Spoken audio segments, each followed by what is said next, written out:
down south.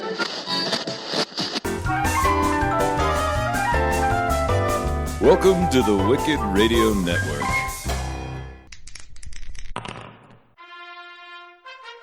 You are now entering the world of Musings of a Geek podcast network. Stay geeky, my friends.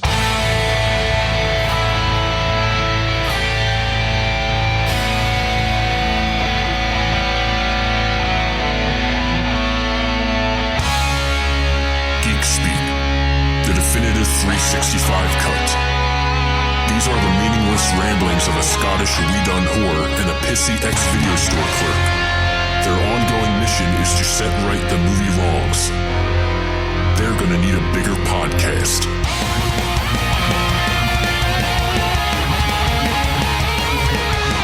Hello everybody and welcome to episode 17 of the 365Flicks podcast. I am Kevin, the pissy ex-video store clerk. And I am Chris, the Scottish weeding whore. And this is our third attempt at the intro. It is. Yeah, the intro seems to be eluding us on this episode for some reason. Well, we had the first incarnation when we weren't recording anything. And then we had the second incarnation where we recorded it and there was nothing there. So here we are, literally phoning it in on Skype. It'll be fine. It's like going I back... don't know, I'm blaming you, to be honest. It is kind of like going back to the old days, though. Ah, nostalgia. And we've been sitting having a can. And we can't even see each other because the camera is fucked. So, Bygones. Episode 17 of the 365 podcast. One more episode and we are age appropriate, Chris. Yeah. We can see it's not as good the second time around, is it? No, it's not, is it? We can literally officially crack it. It's like re-listening to a Ricky Gervais stand-up. It's like, it's still a bit funny, but no, I've heard it already. But that fits in nice because later on we will be doing our top 5 of the British comedy moments. And we both decided... Oh, tie-in. Happy days. We both decided no Gervais. And on this episode, you will also be able to hear the news as we normally do, which will be coming up next. And then we crack on to Glasgow Film and Comic Con. Yes, we do. And which we were at last weekend or the weekend before. This is going great. This is going... it's just not as good when I haven't had a beer. I feel like I should have had a beer. Possibly should have. I feel like I should have had a few beers by now, to be completely honest. But it's because I can't see you, and you told me you were in your short shorts, so... So yeah, anyway. that's the episode. We're not going to waste any more time because it feels like we've done this 3 times already. Yay. So Chris, tell everybody where they can find us. Okay, then I will. Well, they can find us on the Facebooks, if you search for 365Flicks podcast, or you can find us on the Twitters, at 365Flicks pod, bygones. We're also on Instagram even, Stitcher. You can find us on iTunes and any app that's on Android and what have you. We are also on God knows how many networks now. You can find us on Musings of a Geek. You can find us on Tangent Bound Network. You can find us on Wicked Radio Network. You can find us on Geeky and I did that right as well, didn't I? You can find us on Geeky Antics Network Global or geekyantics.net. Yeah. And our new British home, nerdly.co.uk. Because every British podcast deserves a great British home. Yeah, so that's all the ways you can find us. Or you can just simply go onto your Googles, type in 365Flicks podcast, and you will find us on any of those avenues. Because we are quite like the Germans and we're taking over. Wow. So, I hope... Also, if you want to drop us a line, or if yes. you want to tell us off about anything, if you want to get in touch about any ideas about the show, or have we missed anything out of the top 5 or anything like that, obviously you can get in touch on Facebook and Twitter, but you can also email us at rant@365flickspodcast.co.uk. You can do that, and I've already edited this shit, so I know we might get some backlash. Yeah, it'll be fine. Let's just leave it at that. This is the episode, the news, the Comic-Con, the top 5. And I get a funny feeling people might actually shout about this one. And you will have to wait till the very end because we have got some nice little stuff coming for episode 18 that it would be nice for you to maybe get involved with. Yeah. That was a piping hot mess. Let's get into the news. So, yeah, the big one to start off with. Ah, man. Yeah, I know. Devastating. If anybody doesn't know what we're sighing at, because we could just say... You don't really have visuals, do you? We've not got a webcam up. Mm-hmm. The webcam's not running yet. We could just sit here for the next 5 minutes and go, I know. Sad, isn't it? If anybody doesn't know what we're talking about, because why would you? The very sad news that came out today is that Wes Craven sadly died.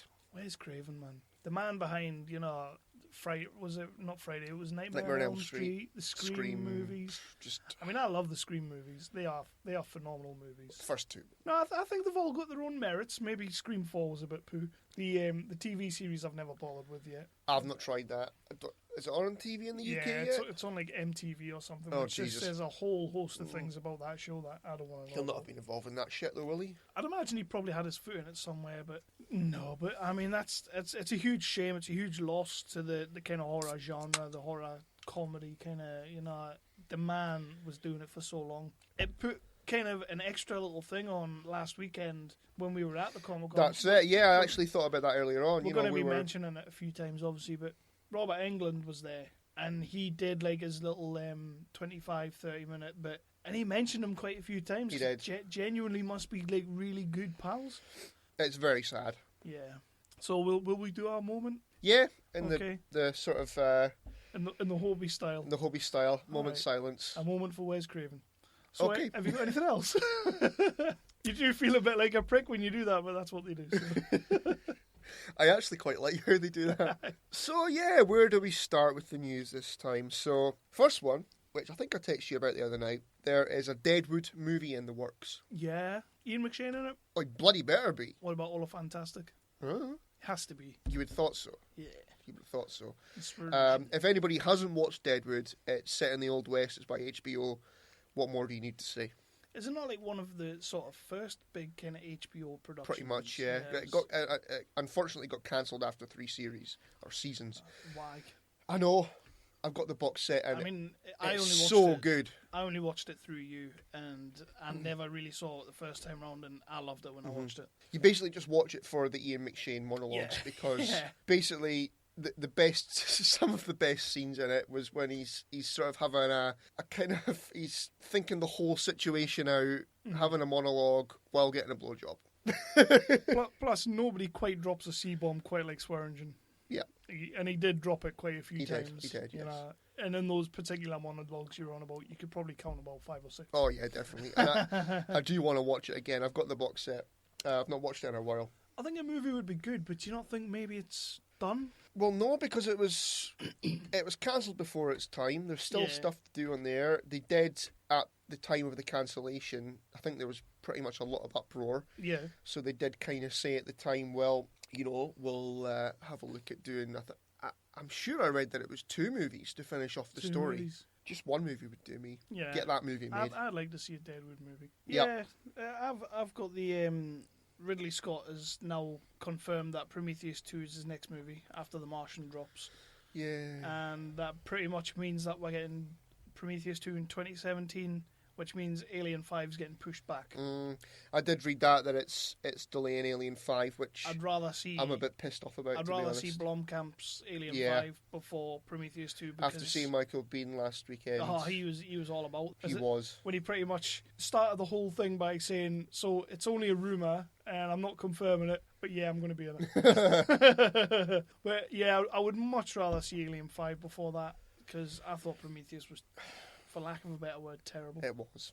Yeah, it wasn't great movie, at all. No. I mean, it kind of started the whole running away from things falling really slow. And how were you not running away from that? Just move to the side, strafe left. Oh, pish! Tom Cruise was doing that way before Prometheus. And he was always strafing left. Exactly. He never ran in a straight line. That man can run.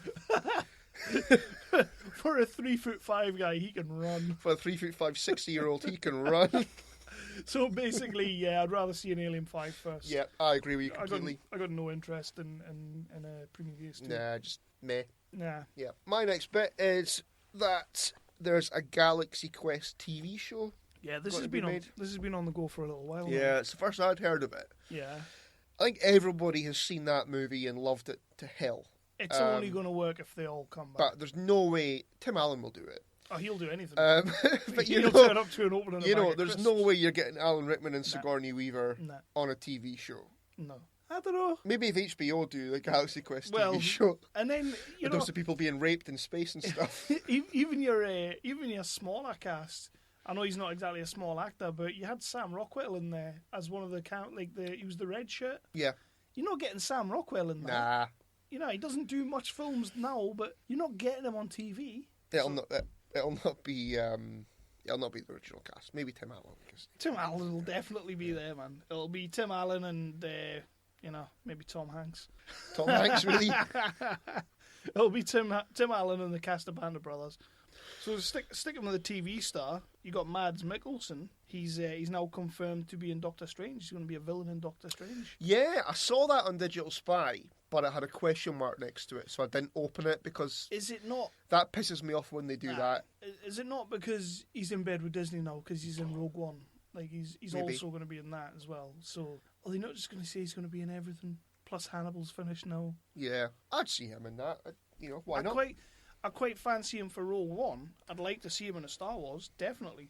Still not sold on Rogue One, but Mads Mikkelsen kind of... When they released the cast... It gives it a bit of pedigree, doesn't it, if you've got him in there? When they released the whole cast, right off the top of my head, I can't think who else they said, but when I looked at the cast list, I was sat there thinking, yep, I'll watch that. And like you say, you put Mads Mikkelsen in there, you've got an actor's actor. You know, he's got some chops about him. Yeah, I'm happy with that. Yeah. Be fine.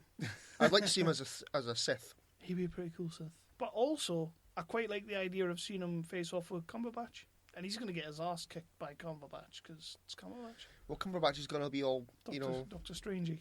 Yeah, all spooky and shit. All magic-y and shit. Exactly. Yeah. Mm-hmm. My next bit, it's not really news exactly, it's just, I don't know what it is, but 2015's been a pretty goddamn good year for Universal Studios, because their movie releases so far in 2015 has brought them in $5.5 billion. It's not bad. It's all right as years go. It's not bad. And I'd say half of that is Jurassic World and Probably. Fast 7. Definitely. Yeah, apparently Minions is up there as well. Minions? Mm-hmm. God. I'm sure I read it's the third best earning animation ever, or some bloody thing like that. You know what it is? We took the girls to see that. I was bored to balls. Like, that movie is it's just so monotonous. Like, we've seen it in Despicable Me. We've seen Despicable Me 2. They're good in those movies because they're only small characters and they're only in it a bit, you know? So when they say stuff like bottom, it's funny. see, you're laughing yourself right there. Like, they say Ram's bottom and then a minion goes, bottom, ha ha, and that's funny. But when you watch a whole movie of these guys going, I don't know. Yeah, I suppose if you're watching like 80 minutes of that, it might get a bit old. They're not even speaking. Wow. Give me Cars. Kev's just had a stroke, by the way. I mean, I hate Cars as well. Cars is terrible. It's such a shit premise for an animated movie, but it's way better than Minions. Do the cars speak English? I've never seen Cars. The Cars speak English. It's Owen Wilson. Oh, dear. Yeah, that says it all, doesn't it? So, yeah, pretty good year for Universal Studios, anyway. Yeah, they've had a not bad year. Yeah. I mean, Fast 7 kicked off big time, didn't it? And I mean, nobody thought... We can all say that, looking back, the whole thing is Paul Walker. That's why it did so well. And that is why it did so well, because a lot of people wanted to go and see Paul Walker's last movie. I don't know. It's a pretty popular franchise without that. It did way better than anybody ever thought. Yeah. What's your next bit of news? I got The Hobbit. You messaged him the other day about The Hobbit going to be R-rated. Yes. Which, for us, is an 18. Yeah. I really want to see it now. I want to see it now as well. You know what? I've said it to you a few times. I've not bought the Blu-ray. No. It was released, I think, back in April. I've got the other two on my shelf, which normally, I get the OCD about that kind of thing. And it would bloody annoy me to hell. I've not been that bothered about buying it. I still remember we went to the cinema, was it last Christmas, just before Christmas? Yeah. Me, you and Paul went to see it. And I knew you two were going to love it going in. I'm like, these two's going to love it. And I'm thinking it's just another Hobbit movie. But if you listen to the review that we done, it was completely the other way around. You and Paul just came out like, ugh. Yeah. And I loved it. Pretty much. I thought this film's awesome. There was just, I said it on that episode, it was just something was missing. Yeah, you said I think that. we both agreed it was Elijah Wood. We did as well. We did. Yeah, I wish I had the clip. But I came out of that film thinking it was actually really good. But I'll tell you something: the thought of an 18 Battle of Five Armies. I'm intrigued by that. Definitely. I hope it's not just like the little Hobbit and Evangeline Lilly actually have sex. Because if that's what makes it an 18, I'm not watching it. Surely. I'm not wanting to see the midget on her. Nah. So let's move on. Let's move on. Okay, moving on. Right, so I think an argument might follow here. Ooh, arguments. There's good news for Terminator 6 because, it didn't exactly set the world on fire, as we know. Really? Yeah. But Apparently it's been released in China and it's been doing really, really well over there. Terminator 6? Yeah. No, Terminator 5, you dingbat. So because it's been doing so well in China, the chances of Terminator 6 happening are quite high. But apparently they have to do it soon because the rights go back to James Cameron in 2019. Is that the good news? That it might go back to No, Cameron? I think it's good news that it's going to happen. Why? that movie, like Terminator Genesis. If you wanna listen to a full spoiler review, that means you don't have to watch the movie. Go and listen to our pals the Jock and Nerd because they done a fantastic. That was a good episode. It was, yeah. They did a brilliant episode where they literally put it all out there and there was nothing left unturned. If you have a slight morbid curiosity but don't want to be ultimately disappointed in your own curiosity, just listen to that and don't watch the movie. Because that movie's a steaming pile of horse shit. It wasn't that bad. How was that movie not that bad? Right, I saw it last week or something like that. And I don't see what people are going on about. It wasn't that bad. It wasn't that bad. No, it wasn't. Why not? What about that film was because good? people were going on like the whole thing was utter horse shit. It wasn't. It wasn't. It's like, oh, let's fucking. Oh no, man! It was so terrible. I don't even know where to start with that movie. I'll agree with you about Jai McCorney, all right? I'm not even talking about Jai McCorney. Just shut the fuck up. I'm talking about... But Amelia Clarke, I think she was convincing as Sarah Connor. It was great to see Arnie back in there as well. Where would you put Amelia Clarke alongside Linda Hamilton? Where's that going? Like, who's better out of those two? Linda Hamilton and Amelia Clarke? Well, Linda Hamilton, obviously. Right? But then you've got Amelia Clarke, the mother of fucking dragons, Daenerys Targaryen, running about calling Arnie Pops. Pops, for fuck's sake. He's brought her up. Her family was killed and he brought her up. Which you don't even know. You don't even see that. You just see her hiding under a plank of wood, looking up, and him being like, Pops. Give me a fucking... That was more Sylvester Stallone impression than Arnie, to be fair. Give me a break. Calling him Pops. Calling him Pops. What was that, your only... beef with the movie? No. My other beef was what's his name? Who was in Doctor Who? Oh, Matt Smith. Yeah, you get him for like 2 seconds. Yeah, he was. I was looking forward to seeing him because Yes. I'd listened to the Jock and Nerd episode about that. I knew that's what he was going to be. My only gripe with that episode is that they said he was underused. He wasn't underused. He wasn't fucking in it. He was in it for about 30 seconds before Jai McCourtney went back in time. Jai McCourtney, man. Have I been calling him Jai McCourtney? Yeah. Oh. When I watched that movie, it's the first time that I've ever felt flat about the Suicide Squad. It really is. Because he fucked up Die Hard 5. Not the worst thing in Die Hard 5, but he didn't fuck up Die Hard 5. Let's Die Hard fucked up Die Hard 5, alright? That bloody... That wasn't Jai Courtney's fault. I like it better when you call him McCourtney. I know, right? It's just like we don't even care. It comes out easier. Jai McCourtney. But then you've got the whole Wasn't thing. he on Britain's Got Talent? Probably. You've got your whole thing where it's like, right, John Connor in the future sends back Kyle Reese, right, which is fine. It's not fine. It's not fine. He sends him back, and fucking Arnie's already been sent back to before that, and he's grown up with Sarah Connor. So Sarah Connor, I like that. I liked how they changed that a little bit, so that Arnie's been with her all that time, and preparing her. So I like the way they done a twist on it. Mm-hmm. But they done so much of a twist, they totally fucking screwed the whole timeline. People keep on saying that it takes on from... Where the fuck does that movie take on from? It doesn't. It's completely Well, it rebooted doesn't take on everything. from anything because it's done a JJ and gone alternate. Yeah, but the thing is, JJ did that well. I'm not saying it's as good as Star Trek, all right? I'm just saying it wasn't as bad as people said it was. No shit. Right? I think actually Anthony from Jock and Nerd said in that episode that he thought it was up there with Terminator 3. Wow. And I would... No, fuck you. I agree with him that it's better than Salvation. No, I'm saying wow that you would even put Terminator 3 anywhere. Ah, shut the hell up. Terminator 3 is terrible. It's almost as bad as Terminator Genesis. No, it's not. So there's this new thing. Skynet's no longer the thing. So he's gone back in time just to go into the future. Why? Because he felt a ripple in the space-time continuum and had memories of some shit he didn't even know. What a load of bollocks. What a load of bollocks. I know in the realm of time Maybe travel, he's like the Doctor of the Terminator universe. He became the Doctor, like. Where he can see how it's all supposed to be and everything like that. So they go into the future to like 6 hours before the launch of Genesis. Why 6 hours? If you know exactly when that thing's going to launch and exactly when Judgment Day .3 is going to happen, do you not go back like you go forward? Do you not go forward like 3 weeks before and fuck that shit up? Well, no, because what if he like met his future? He did. He met himself. What if like he met his future granddaughter and then he like disappeared from a photo or something? He'd be like playing the guitar and his hand would start disappearing. And then the other thing, there was one other thing that really grated on me. So right, we had Terminator 1 where Michael Biehn played Kyle Reese awesomely, and then you had Terminator 2, and then you get Terminator 3, and then you skip forward to Terminator 4.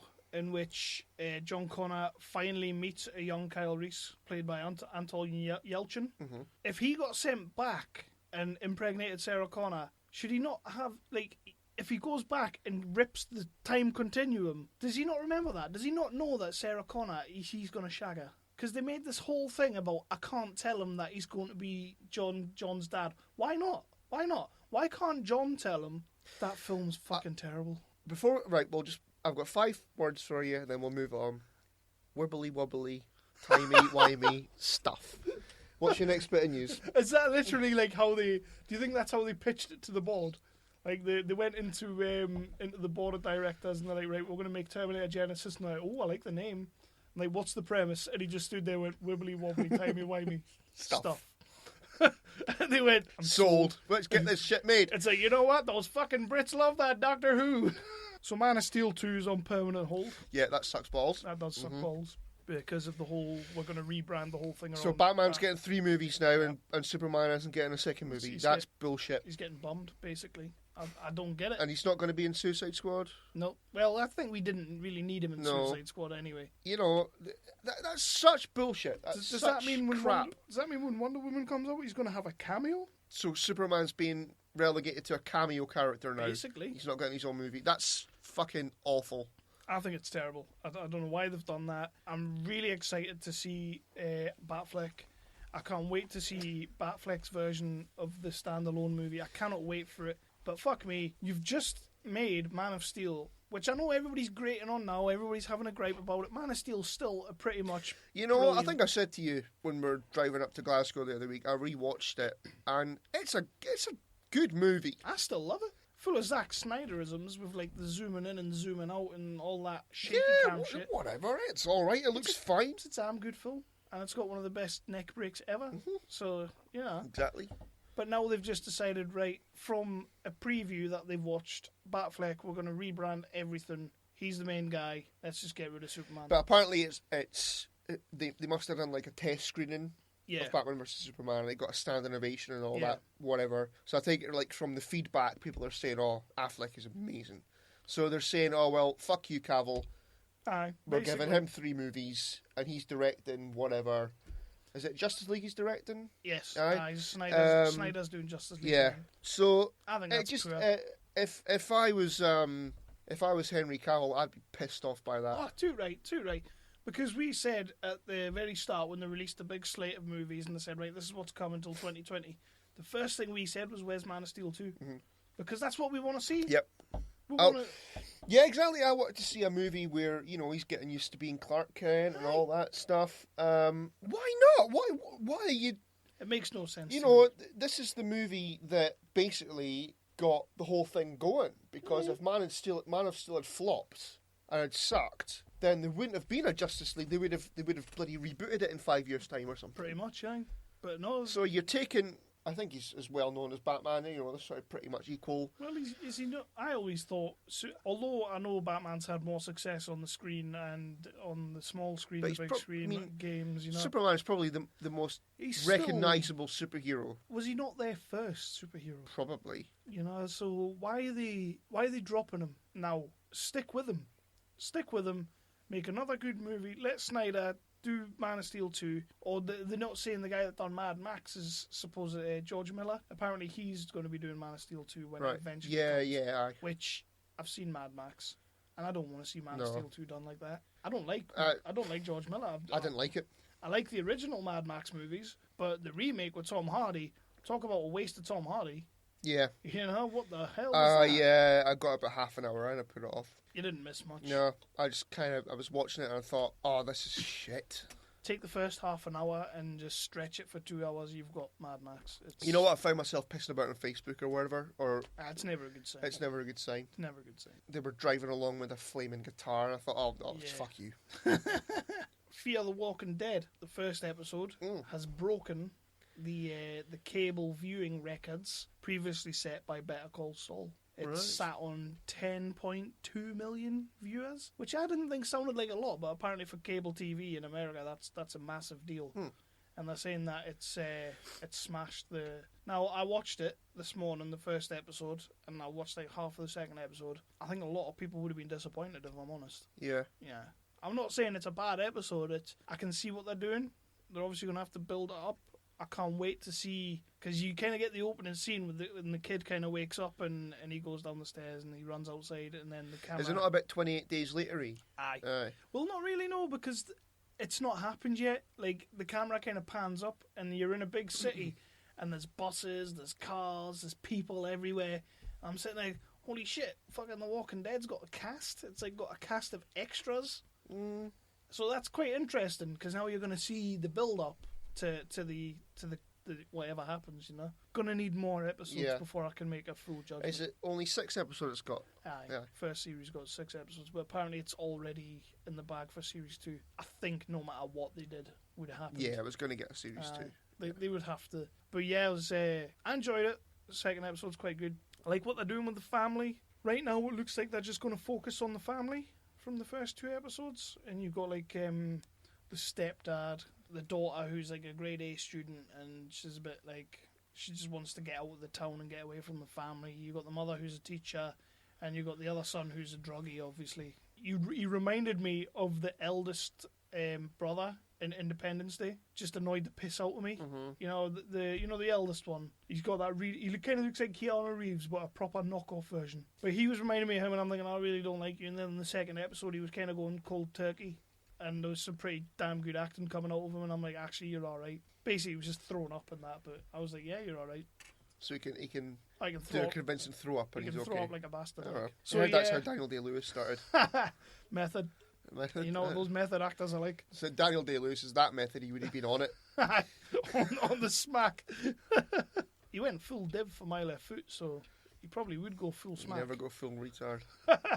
Robert Downey Jr. So my last bit of news, well, I've actually got 2, but I'm not saying that one because you'll just tell me to fuck off. So no, come on. Triple X3. Fuck off. Next. So the would you just fuck off section. Yeah. I'm glad I had this in reserve. You didn't have anything. I didn't have anything this time, no. I liked your last one though. When I was listening back to it, I did like that, but we won't go into that because we have American friends. So we just won't. We've made our point. Yeah, we made our point. And again, we won. So yeah, Bruce Willis sacked by Woody Allen. Yeah, I read that. First off, what's Bruce Willis doing in a Woody Allen movie? Like, I mean, I know the guy's just phoning it in anyway nowadays, but why is he in a Woody Allen movie? Is it times really that hard? See, I just thought he was making any old shit to just... He's getting there. So basically, there's 2 stories here. If you listen to Bruce Willis and Woody Allen's people, he had a scheduling conflict that he didn't know about. how you don't know that you've got a scheduling conflict going on. Fuck you. But if you listen to anything else, he was pretty much just a big hairy bastard on set. And he didn't know the lines. He didn't know... I don't think he knew what movie he was in. I think he thought it was Expendables 4. Yeah, he's just a big bastard. And you know what? There's more and more of these stories coming out with Bruce Willis. Yeah. Kevin Smith was the one that kind of kicked everything off for Cop Out. He finally got to meet his idol, and he was just the biggest asshole on the planet. Of course. You know what? Did you ever see there was an interview for Red 2? Yeah. I think it was it Channel 4 or something like that. I was doing an interview with him, and he was a complete asshole. He's coming across that way now. He's no longer playing the cantankerous old fuck in the movies. He just is one. It's getting annoying because he was like, at one time, he was one of the most bankable stars out there. Well, yeah. It's like, what are you doing? What are you doing to yourself, Why is he doing that? Kevin Smith plays down the whole story about when he was on Cop Out, but he did that one Q&A, and it's on YouTube, and the girl asks him about it, and he's kind of like, just say hypothetically. And I'm saying hypothetically here. He's like, I'm not saying this did happen, but say if it did happen. And he started telling the story about how, like, some fan walked past and saw Bruce Willis, and he's like, woo, die hard, yippee-ki-yay, motherfucker! And Kevin Smith's, like, stood there totally geeking out because it's Bruce Willis and somebody's done a Die Hard thing, and he's going, that must be fucking awesome. And Bruce Willis must have just turned around and been like, it's the Die Hard fans I hate the most. You know what? Fuck you, arsehole. Yeah, so go fuck yourself. Mm-hmm. Yeah, I agree with you there. That's all I had on that. But yeah, when I read that, I just thought, you know what, man, either just give up or just fucking put some effort in. And they reckon the only reason he wasn't in Expendables 3 was because he wanted like 10 million for like 2 days' work. What a prick. You know what, I think he's just wanting to make as much money as he possibly can for reasons. You can't tell me he's not still riding high on that Planet Hollywood movie. Nah. I mean, that money should still be coming in. Planet Hollywood movie? The money, you know how he opened the chain of restaurants? Planet Hollywood. Isn't that pretty much bust now? Is it? I'm sure I heard that on a podcast. Well, maybe he is just. That's pretty much because Arnie was in it and Sly was in it and all that. Sly and him, Actually, went there in Florida. Yeah, it was all right. Was Bruce Willis there phoning in? No, he wasn't. Was he just sat at the table? Ironically, you know, they said that it's. I think it's going under. They had those Titanic stuff on the wall. On that. We have decided, is it going to be the next episode or the episode after? We're going to do the big recut. Yes, we're going to do the 365 cut part 2, where we are going to be recutting Die Hard 5. Now, I don't think it'll be the next episode because I think that next episode's pretty much full already. Yeah, we've got a jam pack. But when we were driving back from Glasgow, we were toying around some ideas. I think we pretty much made the movie. Yeah. I think if I had to be fair, we only just got like the first, we just got to the opening credits and then we were pretty much both giggling like little girls. Yeah. And the opening credits had us hooked. I mean, look forward to that, the Die Hard 5 recut, because I think that's going to be the balls. Oh yeah. I know that dude on Facebook wanted us to do Die Hard 1, but why would you recut? No, you can't recut Die Hard 1. You've got to recut something that was terrible, and Die Hard 5's where we're going with it. So 365 cut part 2 is coming very soon. Yeah, and it'll be Die Hard. Oh yes. Yeah. So did you have anything? You did have another little bit of news. I did. It's not exactly news. No. Well, just a couple of little plugs. Have you got any plugs for any podcasts that you've been listening to? No, not really. No, I've not really picked up on anything new lately. I'm just really still into my hobby. I'm the Jock and Nerd.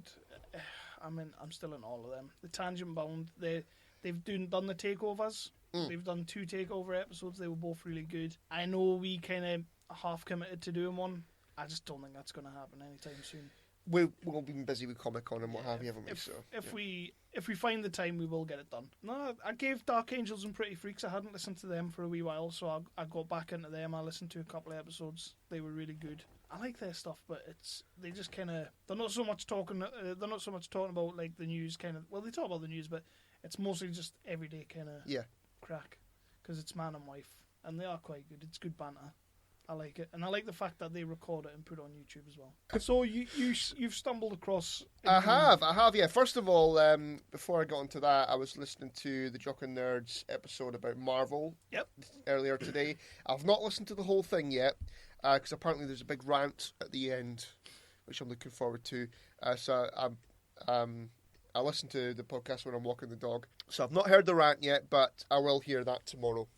But that was a solid episode. It was really, really, really good. But I have come across a new podcast. They have just joined the Tangent Bound Network. Oh, is it Tangent? Yeah, that's where cool. I found them. That's cool. Now, the name of the podcast is The Dallas Action. So Right. have a search for them on Facebook. You can also find them on the Tangent Bound Network. It's the whole podcast is examining the JFK assassination. So they do an episode every week, or it's just one guy, Doug, who I've been speaking to a lot on Facebook, and he's sound as a pound and all that. Really, really stand-up guy. We've invited him to come on for a sort of bit crossover. Hi, cheeky little yeah. section. I mean, you know that I like my JFK documentaries and all that kind of thing. Conspiracy theories. I do I am interested in that subject. Does in these episodes does he ever refer to it as a conspiracy theory, or is he pretty much right down the line? He knows it didn't happen. What didn't happen? Like, I'm assuming he believes Lee Harvey Oswald didn't shoot him. And is he down the line with that, or is he like both sides of the coin, or is he just straight down the line with it? Well, that's the thing. They examine all sorts of different points of view. Yeah, you would have to. Each episode is kind of looking at different names involved with it. Different generals who were there, different witnesses. All that kind of thing, and it's interesting as hell. I did, when you mentioned it, I did listen to what it wasn't the latest episode, it was the one before. I listened to that because I didn't want to go all the way back. Like, I kind of wanted See, I've done that. I've gone all the way back to the I wanted start. to give it an episode first to kind of see if I could get into it. And it was interesting. Like, the dude's done his homework. He knows his shit. Like, They do know that he does know his stuff. They've got like a sister show. Right. I think the sister show is called The Lone Gunman. Is that about Nessie? It's not the X-Files. Right. No, it's not that. Is it Nessie? As in the Loch Ness Monster? Aye. Shut the fuck up. That was going to be my next question. Like, do they have... I suppose when we get him on, we'll ask him all this. Is he going to do any other kind of... Or is he just solely involved in Seems this? to be solely involved with the JFK. It's a good one to be involved with. It certainly it'll is, yeah. keep you going for years. Well, like I say, I've gone right back Yeah. to the start of it. And I think they're on episode 60-odd now. It was about that. Yeah. So I am catching up with that, and I am going to listen to all of them. It's absolutely fascinating. And what do you think now? I've not made my mind up. If the Oliver Stone movie didn't make your mind up for you. Well, that's sort of how I pitched it to him last night when I Facebooked him. We know that Oliver Stone can over dramatise things. Really? Does he? Oh, of course he fucking does. No, I think he's pretty much... No. Are you joking? No, I'm pretty sure Kevin Bacon's character was exactly like that. So the way I pitched it to him last night was come in and talk, come over, speak to us over Skype, obviously, because you're in Tennessee. That wouldn't work. Speak to us over Skype. We'll talk about the JFK movie, talk about what's accurate in, the event. Obviously, he got shot, but the other events of the movie, the characters in the movie, that kind of thing. What's accurate, what's plausible, and what's just Oliver Stone being dramatic. And then can we talk about the moon landing? You can talk to me about the moon landing if you want. About JFK being on the moon. What? I don't know. No, I think it's a good idea for a future thing. Like, I do. I think we should try and get that sorted. I would like to get him on. The podcasts are solid. And by the way, the intros are fucking cool. What, the opening music? Yeah. It's pretty cool. And he does his sort of Aye. voiceover of the opening music. I did. I gave it a listen. It'd be interesting to get him on, and I think we could come up with a bit of crack there, like, because you've not only got the JFK movie, but did you not have that Parkland? Was it Parkland? Yeah, was it? Parkland was cool as balls. That was a really good film. Was it Zac Efron? Wasn't it? Oh, there was loads of people in it. Yeah. Everybody was in it, but yeah, It was Efron actually was in really it. good. Everyone was the Doctor, wasn't he? But we'll get him on. We'll have a crack. I love a nut job as much as anyone else. So let's get the conspiracies going. I think you should leave the shed when I'm speaking to him. No. I mean, when it comes to the whole JFK thing, I do love a good conspiracy theory. I don't think I'm 100% sold either way. Like, I'm not sold that it was just Lee Harvey Oswald, and I'm not sold that it wasn't just Lee Harvey Oswald. But it would have to be a hell of a fucking shot. Some of the some of the stuff that I've been listening to from the historic episodes. Yeah. I don't think it was just him. No. But Does he dress the bullet flying in and out, and then in and out, and then around the corner, and then the in and magic out bullet. again? They've not talked about the magic bullet yet. Is there any point talking about that? Because we now know that it was Fassbender. We now know that because we saw Days of Future Past. Oh, I thought it was cigarette smoking man. Was it him? Aye. No, was he not just standing there? No, he was in a sewer or something. So did he do it? It was cigarette smoking man. But then, of course, you have the Red Dwarf theory that it was actually JFK himself. Exactly. Maybe that should be the opening question. Have you seen Red Dwarf? We'll start with that. Right, so that was the Dallas action. The Dallas action. Chris is really into it. I listened to an episode. I am going to give it a few more episodes. I'll give it a really good go. I might not listen to every one of them. I'll try and listen to as many as possible, but it is interesting as fuck. It is really, really interesting. And, you know, if you've seen one or two of the documentaries, give it a listen, definitely, because I found myself. I think it's something that most people are interested in. Oh, you know, and you know, if somebody's not interested in that, then you really should be. Yeah, definitely. It's historical. Yep.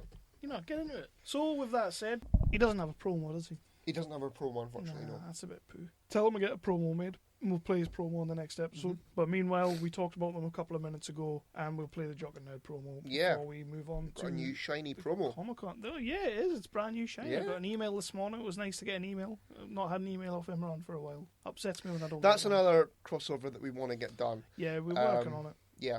We've had a pretty busy slate, and we've had a few irons in the fire, kind of thing. Yeah. So hopefully we will get that done eventually. Hopefully, we're gonna have plenty of time to get those boys on, and we will shoot the shit.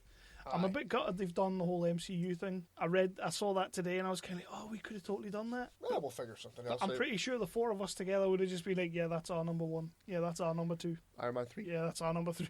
Fuck.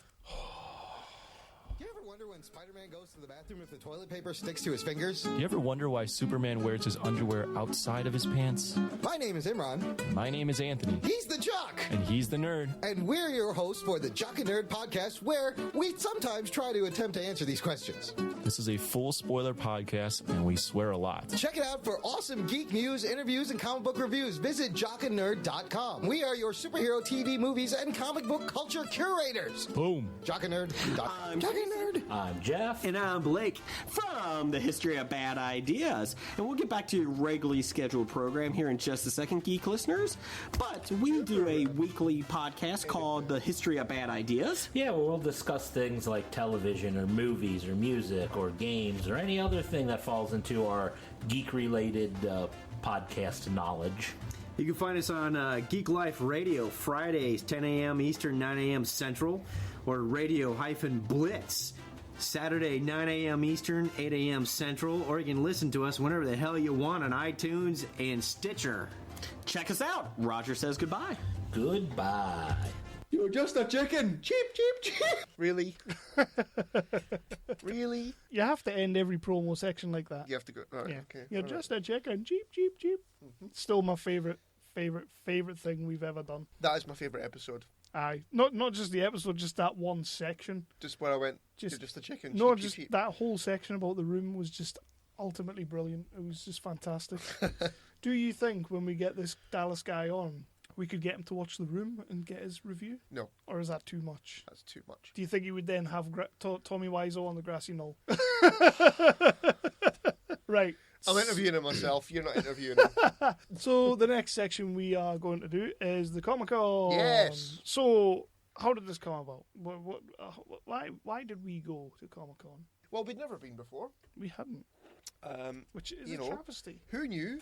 We should have been to San Diego by now. Oh, yeah. Yeah. You know, two fanboys like us had never been to a Comic-Con before. Yeah. So, yeah, as I said before, and earlier on in the episode, where we were invited up there by Adam from Showmasters. Yeah. Thank you very, very much. Yeah, for that. it was a wicked day. It was. Yeah, we got up nice and early. It was because it was up in Glasgow. Obviously, we drove up. So we drive up and we went up at like 8 in the morning. I was still buzzing my balls off from all the coffee I'd been drinking. Eyes practically popping out my head. Yeah, doing your best Glasgow accent the whole way up. Yeah, that wasn't my most finest moment. I couldn't stop doing it, could I? No. It was terrible. It was. But you know what it is? That's because your dad said I have to work on my my Scottish accent. Yeah. And I've always You thought... need to work on a different Scottish accent. I've always thought that my Scottish accent was pretty spot on. I've always thought that, but, you know... Well, as I said to you the other night, I have to say that Jason from Hobie does a better Sean Connery impression than you. There's no way that guy does a better impression than anyone. He does. Anyway, so we went up there on the Saturday and the Sunday. What was the first thing that hit you? I mean, we got there. I'll tell you what the first thing, like, we got up there and we walk in. Queue was quite a decent sized queue. I didn't think the arena was going to be as big as it was. It was the Braehead Arena. Yeah.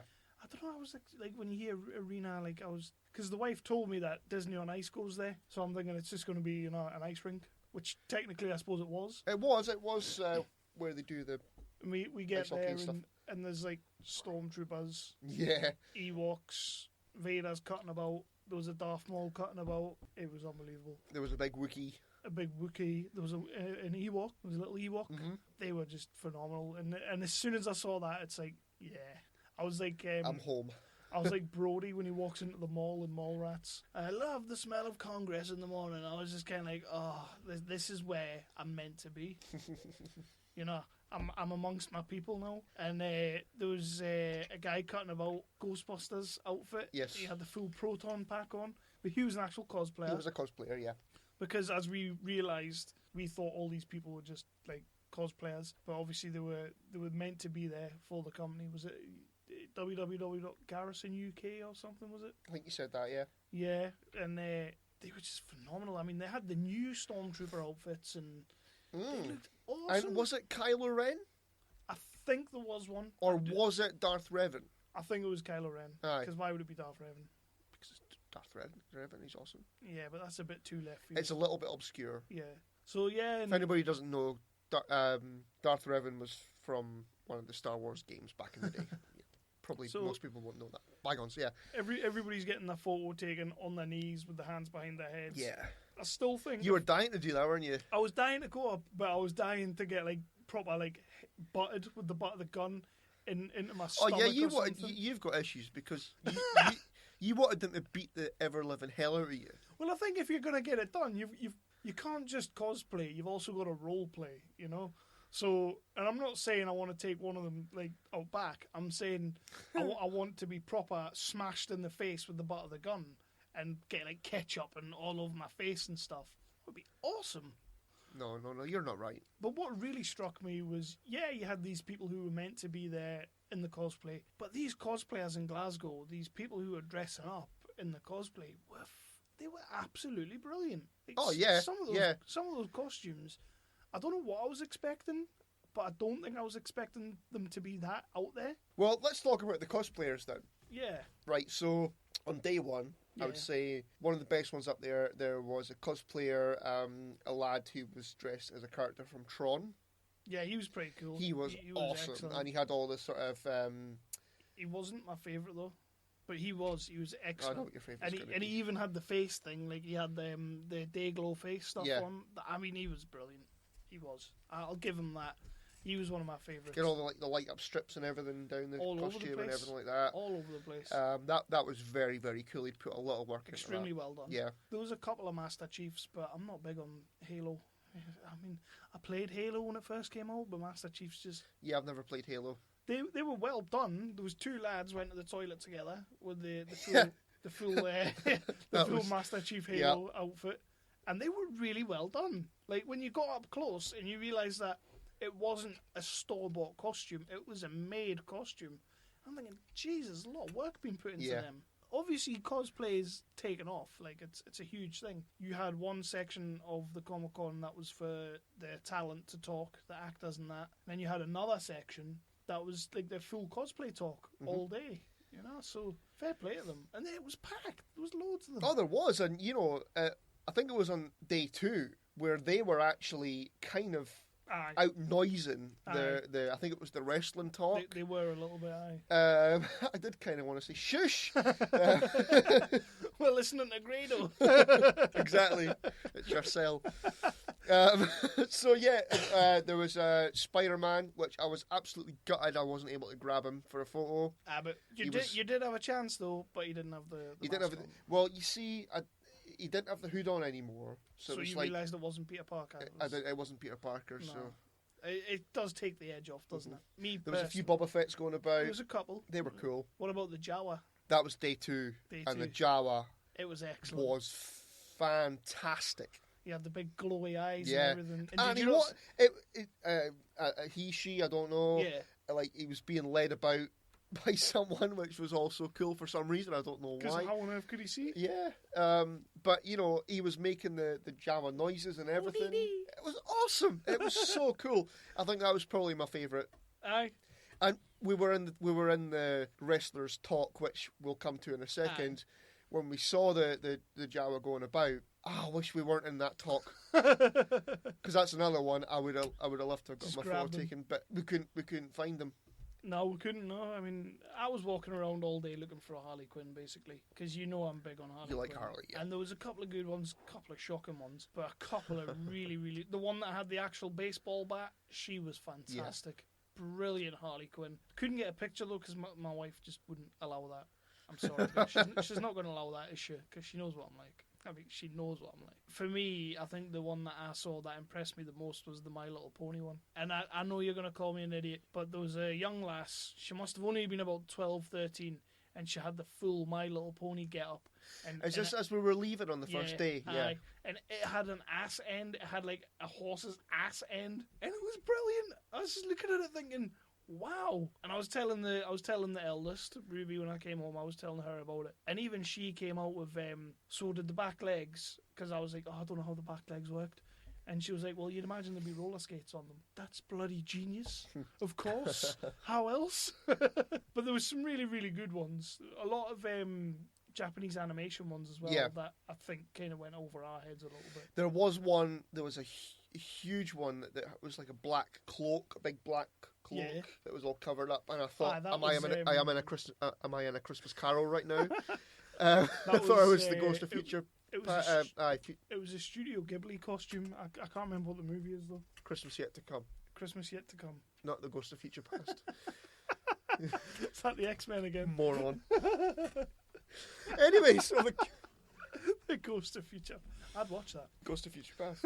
That's, shut up. Anyway, so the cosplayers were awesome. Oh, they were awesome, and hats off. I think because I knew it was one of the smaller venues, and I knew it was kind of Glasgow. Not saying anything about Glasgow, but I didn't think I would see that much cosplay, and I didn't think I would see that much effort, if I'm honest. And I was kind of blown away by some of it. Like, even the Team Rocket, there was a boy and a girl going around as Jessie and James from Team Rocket and Pokemon, and they were fantastic. I have no idea what that is. They were really good. There was, however, a lad dressed as a Dalek, and there was no effort there.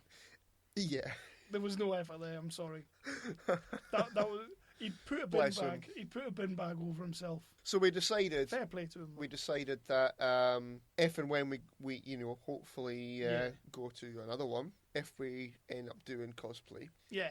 Oh yeah, we actually decided our cosplay costumes. We did, yes. So what did you decide yours was? I had quite a few, but I can't. What did I actually let lie on? I did have a few, didn't I? You decided yours like right off the bat. Pretty much, I would be the Doctor, obviously.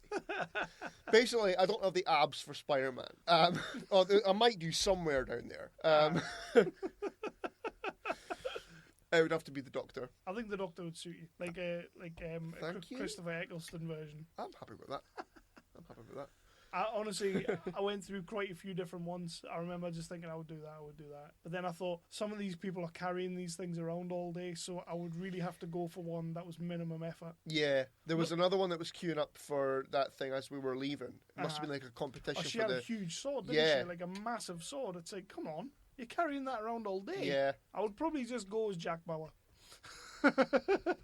Get my man satchel, be fine. Just do an Oz out of Buffy and just have a sticker with God on it. Yep. There you go. I'm good with that. Sorted. I'm good with that. First thing we kind of noticed, obviously, was the cosplayers, and we just kind of walked the floor, and we were going around all the vendors. There was some brilliant merchandisers. Some of the T-shirts were fantastic. Like you said earlier about the retro kind of drawing of the comics and the cartoons, they were fantastic. They were cool. And just an absolute smorgasbord of toys. Just toys everywhere. Oh, I could have spent a fortune. You could have. And I'm glad I was there to pull you back because you were pretty much just trying to buy everything. It wasn't that bad. You were like Little Britain. I want that one. I think the closest I came was on day 2 when we saw the stall and it had Thundercats toys on it, and I did a full on ooh, I had that one.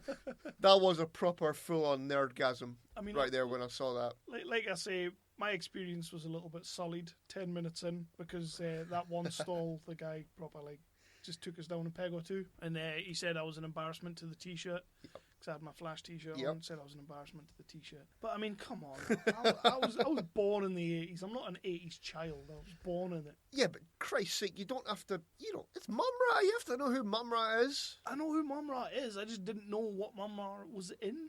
I just didn't know. I thought Mum Ra was in He-Man. Well, I agree with the guy then. You're an actual moron. Did he actually call it? Yeah, he probably did. Probably. Read between the lines. He really wasn't happy anyway, was he? He was having a laugh.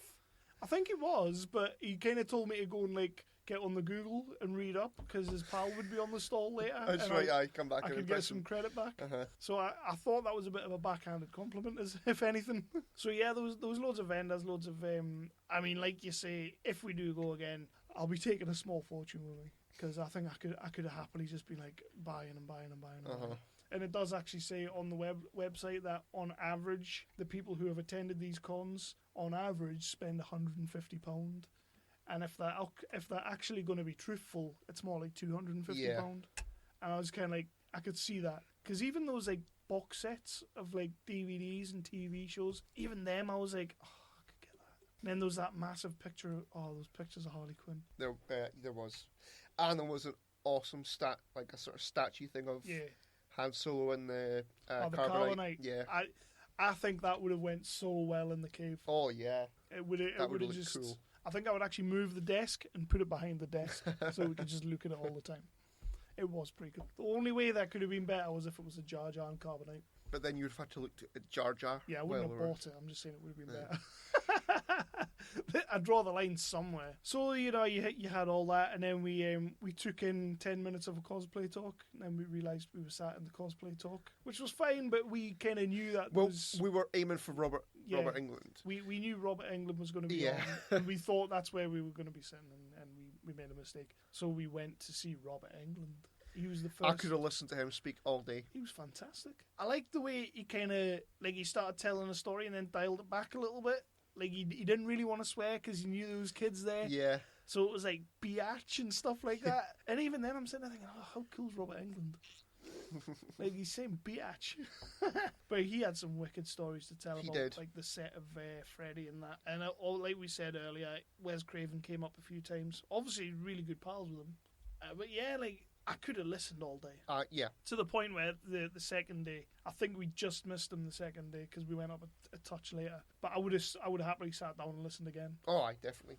Which we did for a couple of them anyway. The highlight of the talks for me, because we saw Robert Englund, we saw the Doctor Who talk. Yep. We saw Michael Biehn. And we saw the wrestlers. And we saw them twice. Yeah, we watched the wrestlers twice because it was my mission. I was excited about seeing Ted DiBiase. He didn't have the belt. He didn't have the belt, no. And I could see that look in your eyes. I could see that wounded look in your eyes. I just wanted to hold the belt. If he had it, I don't think he would have got to touch it. I would have. I don't think he would have. Jim Duggan might have let you touch his plank. He might well have done. Yeah. Really should have thought that one through in my head. The wrestling talk was good. Jim Duggan and DiBiase had some wicked stories, as you knew they would, because they're from that era that I think every story would have been just an amazing story to tell. But for me, it was Grado. Oh yeah, he was awesome. I had no idea who he was, so a couple of nights before I was kind of going through the talent list, who was all going to be there, and I saw Grado, and I'm like, who the hell's Grado? So I went on YouTube, typed in Grado, and there was a fantastic video. I've still not showed you this video. No, you've not. I'll show you after we record. And it's about his beef with Greg Hempel from Still Game, and I just thought, this guy is going to be awesome. But then we kind of got there, and the four of them were sat down, and you're seeing Jim Duggan, you're seeing Ted DiBiase, and I'm thinking, he's not going to talk. I'm thinking, you're not going to get much out of Grado with those two legends on the stage. But my God, when he did talk, it was just pure gold. And I think he came out with the best thing in the whole con when he said about The Rock having his movies. To me, that was just the quote of the century. Yeah, that was fantastic. Go on. What's the quote? He said, The Rock's got his movies, but I've got River City. I mean... Yeah. That goes down. When you go IMDb or Wiki, that has to be his trivia bit, like his quote bit. Just The Rock's got his movies. I've got River City. And I'm pretty sure on the first day I did ask you, I wonder if he's been in River City. I think you did. I think you did. But yeah, there was Ted DiBiase, Jim Duggan. Was it Voenbar? That was his name. Yeah. I take it he's like an up and coming sort of. He guy. must be. He didn't really say a great deal. He didn't really, but when he did, I think he was playing off the fact that he was sat beside Ted DiBiase. Yeah. You know, it's like, even to him, that must have been like, wow. Ah, yeah, of course. You know, like, we're thinking, we were sat in the crowd thinking, oh my God, there's Jim Duggan, there's Ted, the $1 Million Man, like, wow. But this kid, he sat there and he must have been thinking the same thing. Oh, that must have been cool. Very cool. Had to have been cool for him. We kind of glossed over Michael Biehn. I enjoyed Michael Bihn's talk. Mm-hmm. He had some brilliant stories. And whereas Robert Englund didn't want to swear, and he said biatch and stuff. Yeah. Michael Biehn not so much. No. he was just effing left, right, and centre. The best line of it was the chappie. No. When he was on about being in Aliens. Oh right, yeah. And he said, I was in Terminator. I thought I did a pretty good job in Terminator, and I'm not going to get a part in Aliens. Fuck that. That was so funny. It was good. I like the story about how the guy who originally had the part of Hicks, and Cameron just wasn't feeling him. So Cameron phoned him and he's like, "How quick can you be here?" And he's like, "Tomorrow."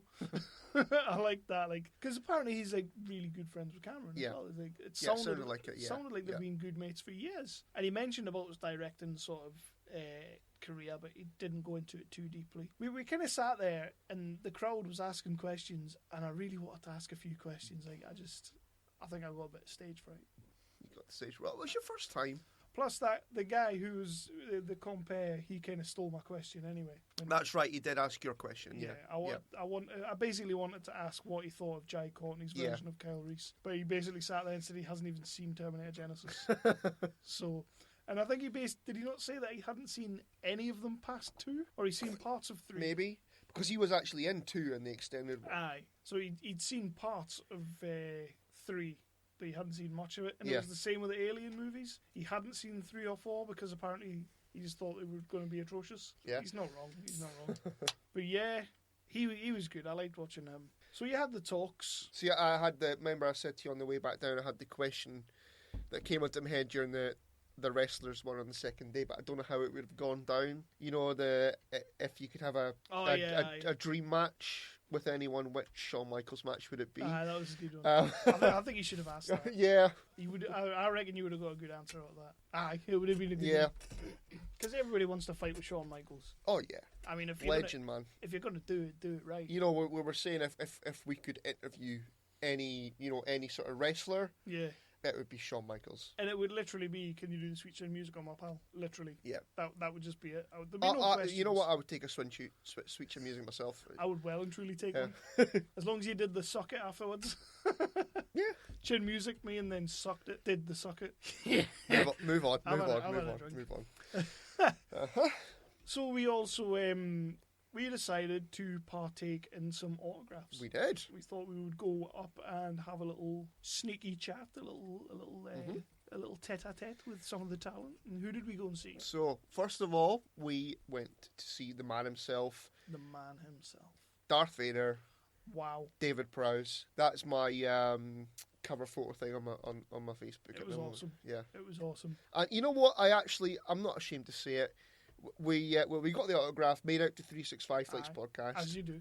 And when he wrote The Force is Strong with you guys, or whatever it was, we've got it up on the wall. Yeah. Almost. When he wrote that on there, I did actually a little bit well up. I did, honestly. I was looking to the side because I wanted to see where Pod was. So I was kind of looking to the side, and you kind of nudged me, and you were like, looking down at the paper, the card that he was signing, and I looked down, and when I saw The Force is Strong with you guys, I was the same. I was just kind of like, oh, it's the best day ever. That is so cool.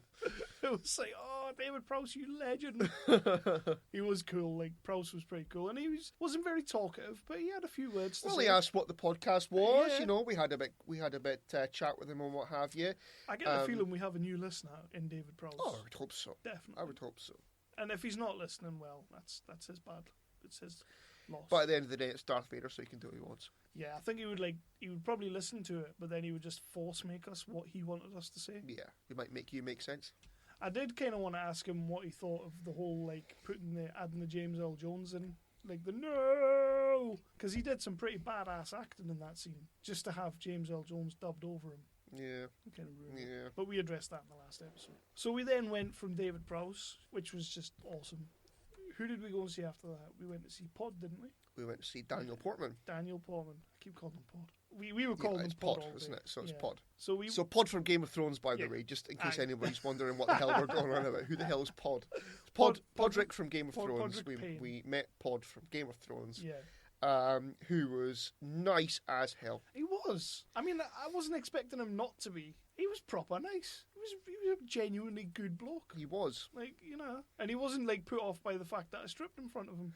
You did. So let's tell that story. So, if, you know, I have a Spider-Man 2. Spider-Man 2? Spider-Man 2. Spider-Man tattoo. Shit. I have a Spider-Man tattoo on my forearm, and he spotted that, and straight away Pod said my tattoo was cool. He did.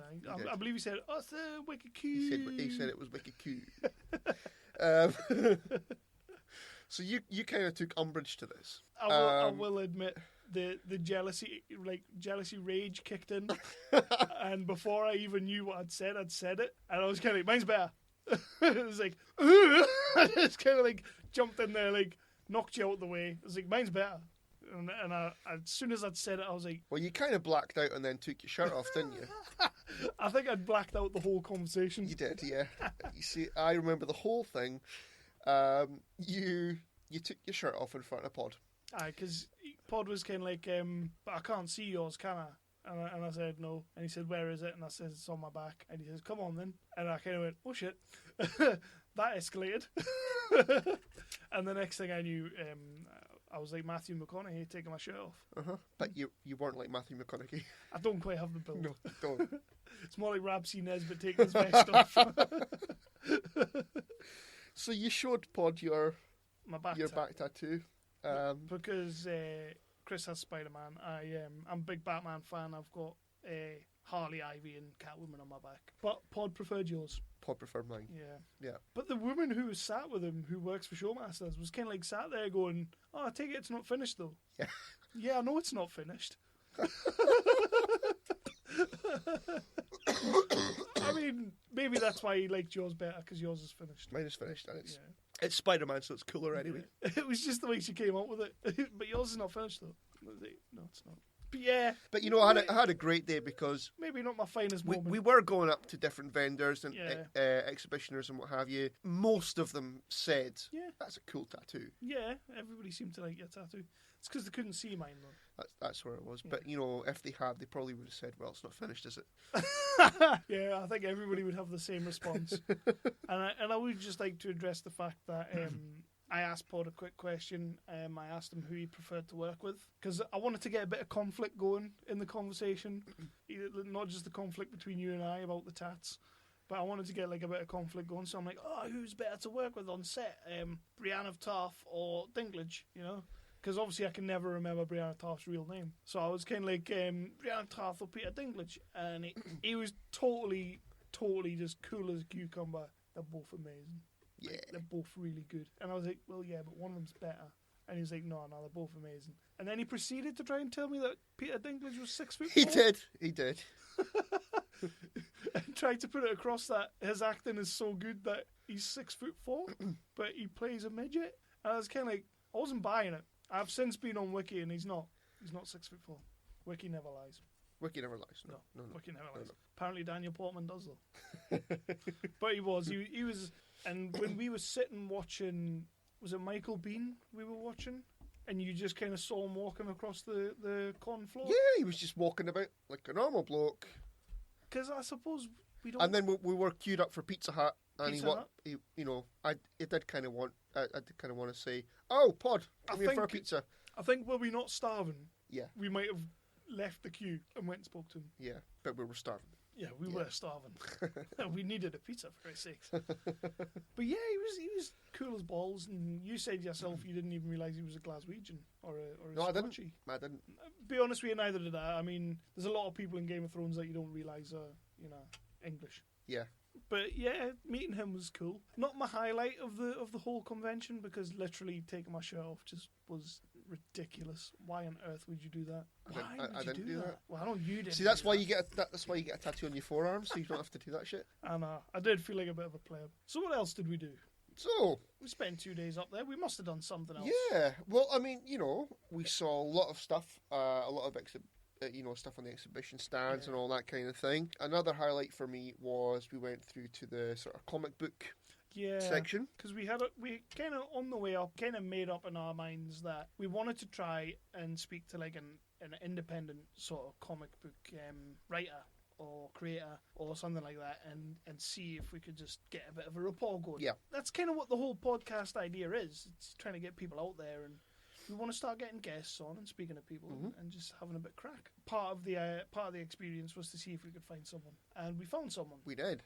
So So we went up to stands. Well, originally the comic book that the title that caught our eye was, what was it? The laptop guy. Yeah.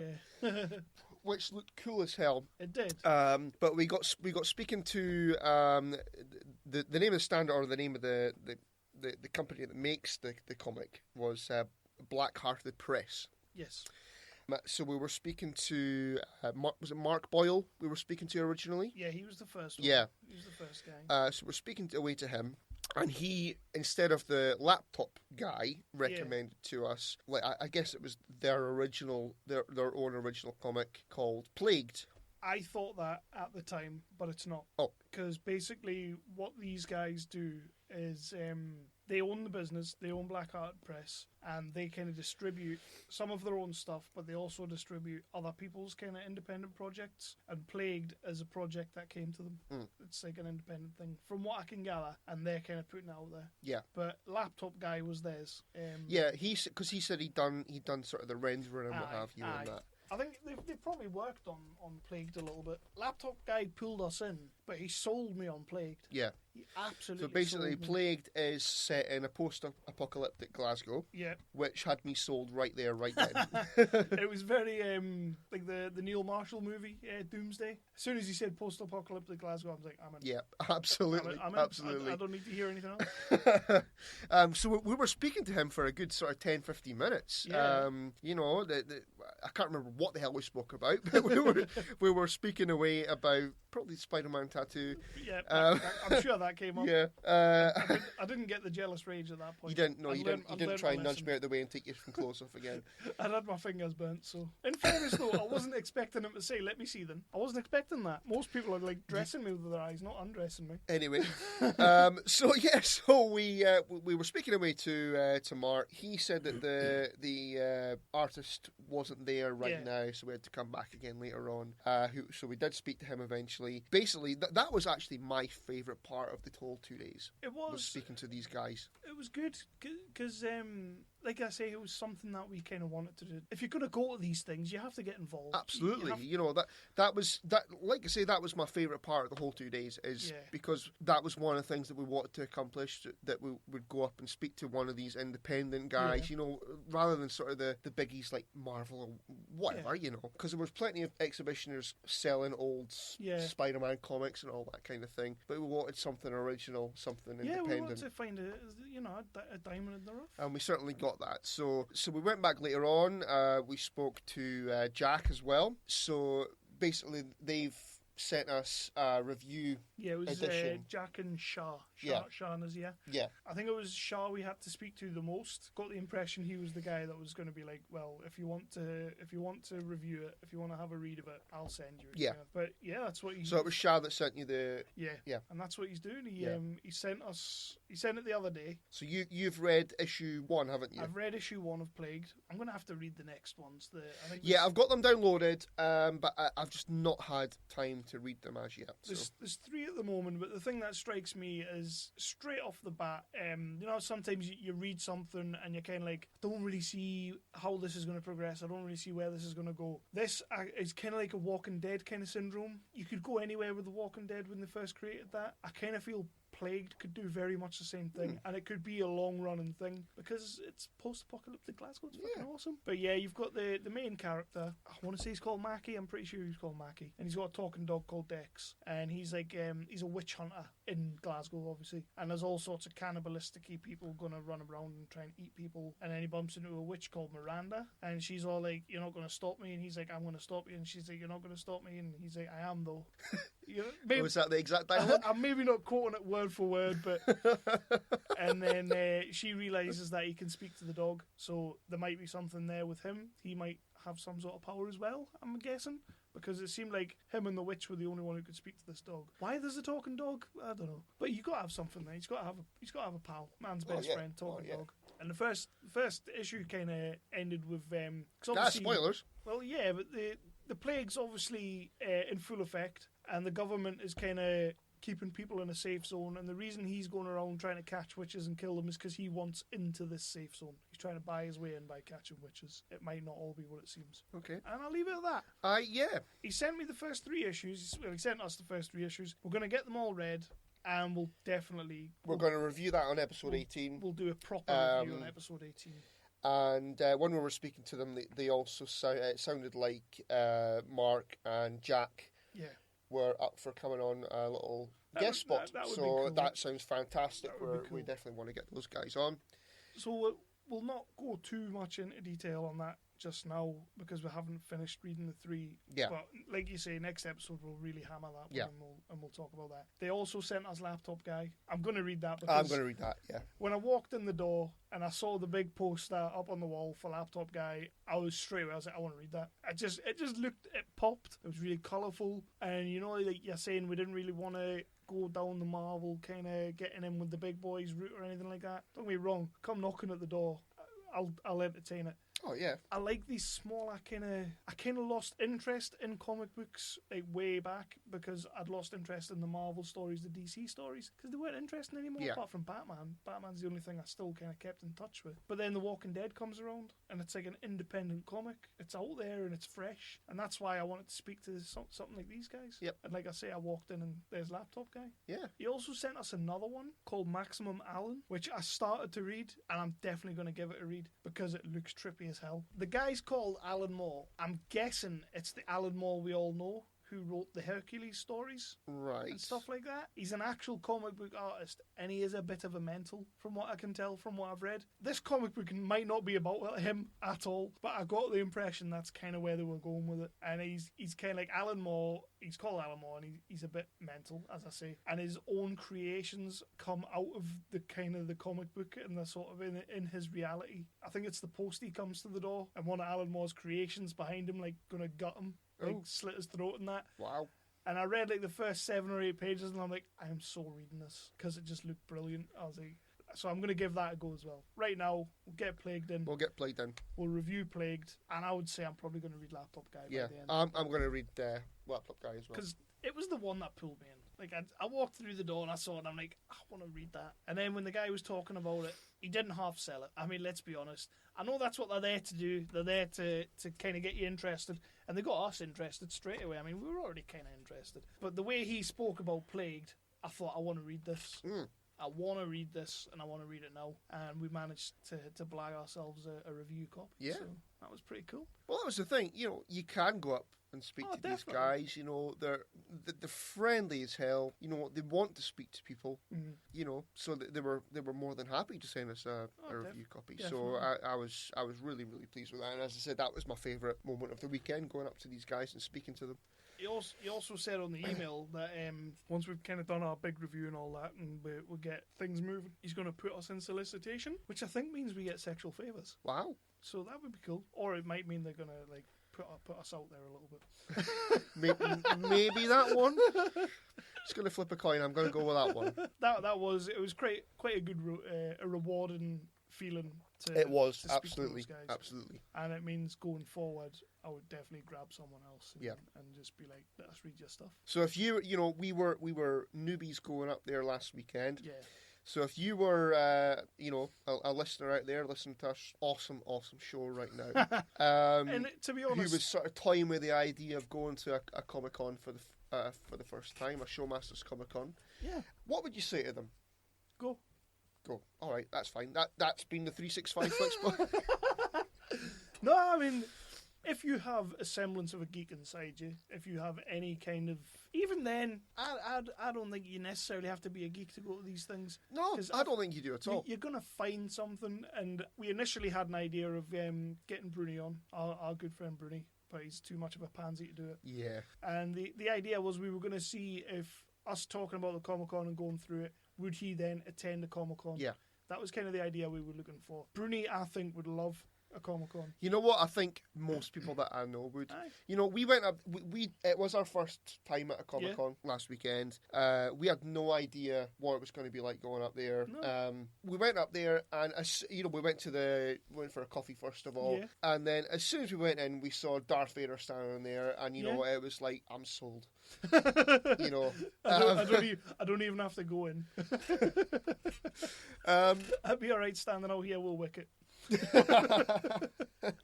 I know what you're saying. But if you've never been to one of these things before and you've been kind of thinking, you know what, I would maybe fancy going. I don't know if I will or not. I don't know if would I go to that. You know what? Go to it. Go and see it.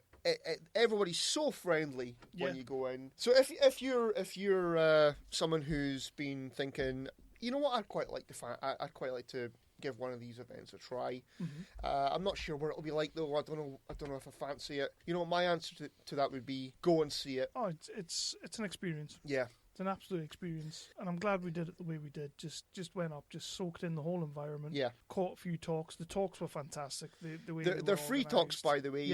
Free talks, which I couldn't believe, to be honest. Yeah, I was quite surprised by that. I don't know what I was expecting, but they have a list of all the talks and what time they start. Mm-hmm. Go a bit earlier, sort of 15 minutes earlier, because the more popular talks people come pretty early. I mean, there was plenty of seats.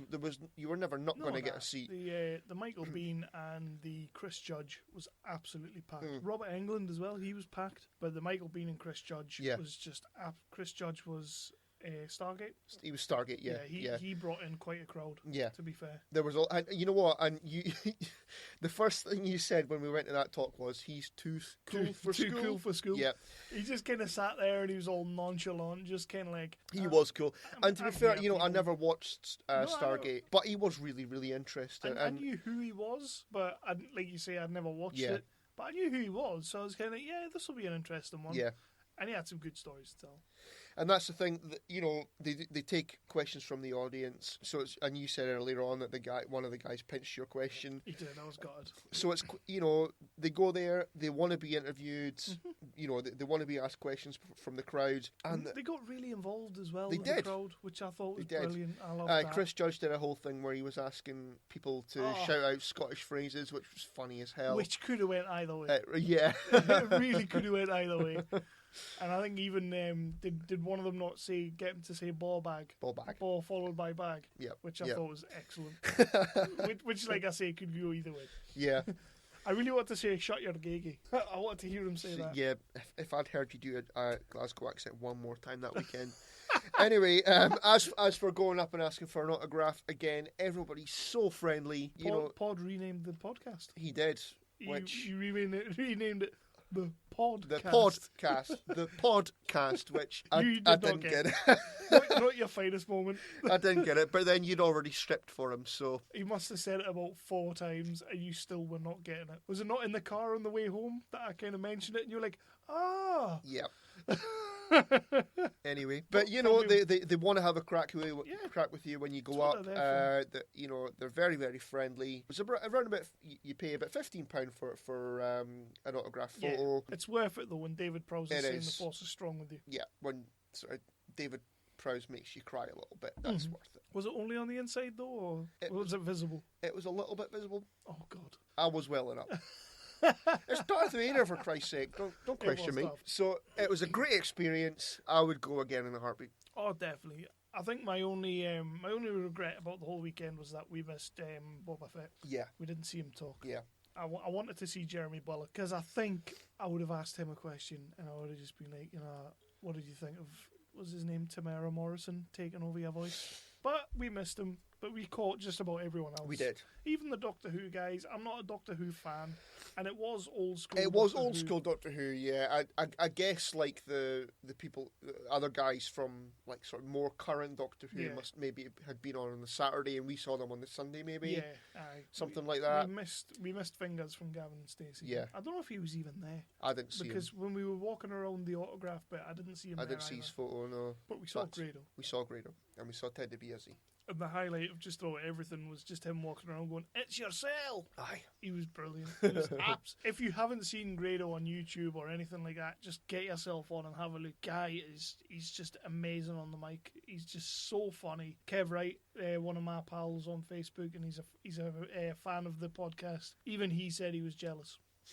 Because he would love to have seen Grado. And I said to him I was going to try and get a picture and post it up on the Instagram, but I didn't get one. I was a bit gutted at that. Same as you, though, he also said that if he got to see the belt, that would have been yeah, I wanted to see the belt. But never mind. that would have been it for him.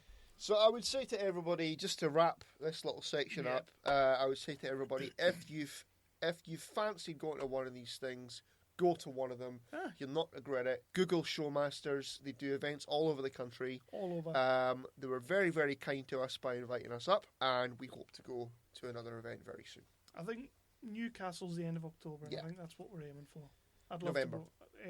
November. I'd love to go because Newcastle's only down the road. Well, so that's it. It would be cool. So there we go. And that's that. That's that. It was a wicked weekend. And like you say, I would do it again in a heartbeat. You would need to decide your cosplay, though. I would need to decide my cosplay. I could see you as that little kid with the shit Dalek thing on. She said that a couple of times, and I wasn't having that. I think I would like to go as Mumra. Mumra? Well, there you go. You've got previous. I've got previous. And I hope he's not there next time. I would speak to him again. He was cool. He was cool. He was a really nice guy, but he just took me down a peg or two straight away.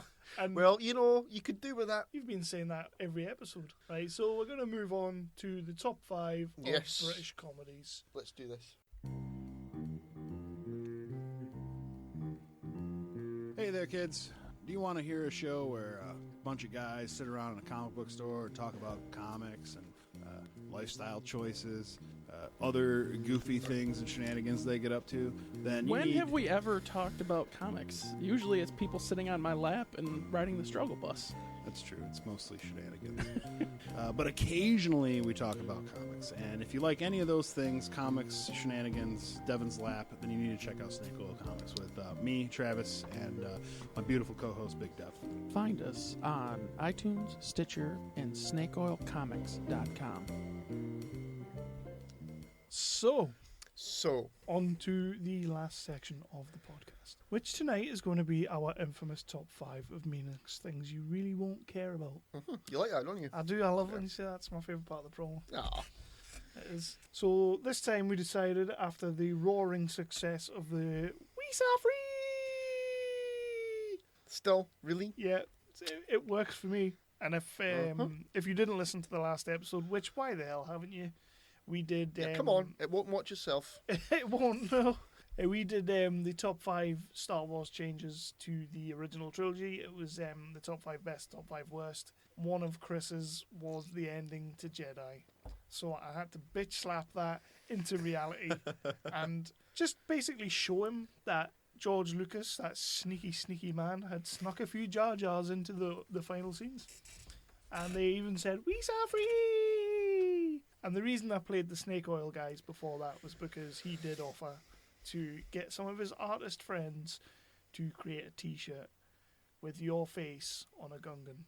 You can go to hell with that shit. I think your face on a Gungan would work. Really? Of course. I would think more Han Solo. No, probably Chewie. I'll give you Chewie. Chewie? Yeah, I'll give you Chewie. I'm not hairy. So, anyway, top 5 British comedies. British comedy moments. Comedy moments, sorry, because British comedies is just far too broad for us. We have to make it really, we need really to pick a bloody specific hard. moment. Yeah. Why we can't just do British comedies and just be done with it. But no, you're all like, I thought that's what you meant. I was like, oh, British comedies, that'd be nice and easy. But then you're like, no, moment. Well, listen. As always, we've kind of bypassed the most obvious choices. You've got Del Boy falling through the bar and Only Fools and Horses. You've got Basil Fawlty doing the German funny walk and all that kind of thing. They're funny. We know this. We know it. We get it. So we know this. We love this, but we don't like to do the obvious on this show. So otherwise, you're just gonna get a bunch of random dudes just being boring. Exactly. You don't want that. No. Never that. She'll never speak of that. I also ruled out. I didn't rule them out, but I also took away Gervais. I took away extras and. I do have. I had an extras moment in my honourable mentions. Yeah, I had one. No, actually, I didn't write it down. No, I did. I had the I had the Office. I didn't have extras because, to be honest, I liked extras, but the Office was way better. Couldn't think of a particular moment in the Office that really. I couldn't. I just. Well, you've got the dance. The dance is there. Well, the dance is there, but that's not the best moment. To be honest, The Office. The one bit when I'm watching The Office, there's a lot of stuff that makes me laugh, but the one bit was when Gareth is sat there and Tim's got his new girlfriend and she's got her back to Gareth. And she says, it's because you're jealous of the way I'm sitting. And he's like, no, the only way I'd be jealous was if I could see down there at it. And it cracks me up every time. Yeah. You know what? His delivery on that line is I've so just good. thought of the scene I would have actually put in if I'd thought of it, is when they're in the club and David Brent is pissed. Mm-hmm. And he's been sort of trying to chat up the woman all night, but she's just told him that she's not interested. Aye. And he's he like, sort of "It's goes, a well, waste of your night." breath smells of onions as well. I never told you that either. There you go, Bree, that's for you. We both know if Brady was here, and I said it to you countless times, it would have been the training day when he's like, there's been a rape up there. Yeah. You know fine well that would be Brody's number one, because he's just like that. So I kind of ruled out Gervais moments, extras, The Office, because they were a bit obvious, like you said, Del Boy, the Dad's Army, Don't Tell Him Pike. Yeah. All that kind of thing. We know it's funny. We get it. I've only went mainstream on one of mine. Mine are pretty mainstream.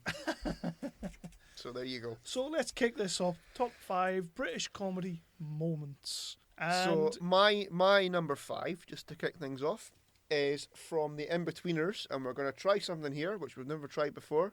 We're going all techie. We are. Hell yes. Does this mean after 17 episodes we are making it? I feel once we get to the 18th, when it's legally okay for us to break our hymen, we will be fine. Like we're gonna be top of our game. We're there. We're there. We've arrived. We've made it.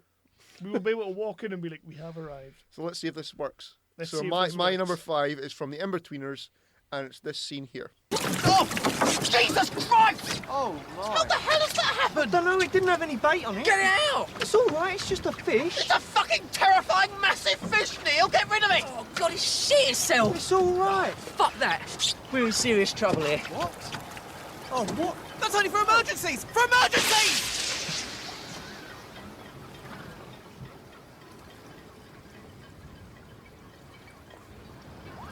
Oh, brilliant. Oh, my gosh. That looks warm. Why the fuck did you do that?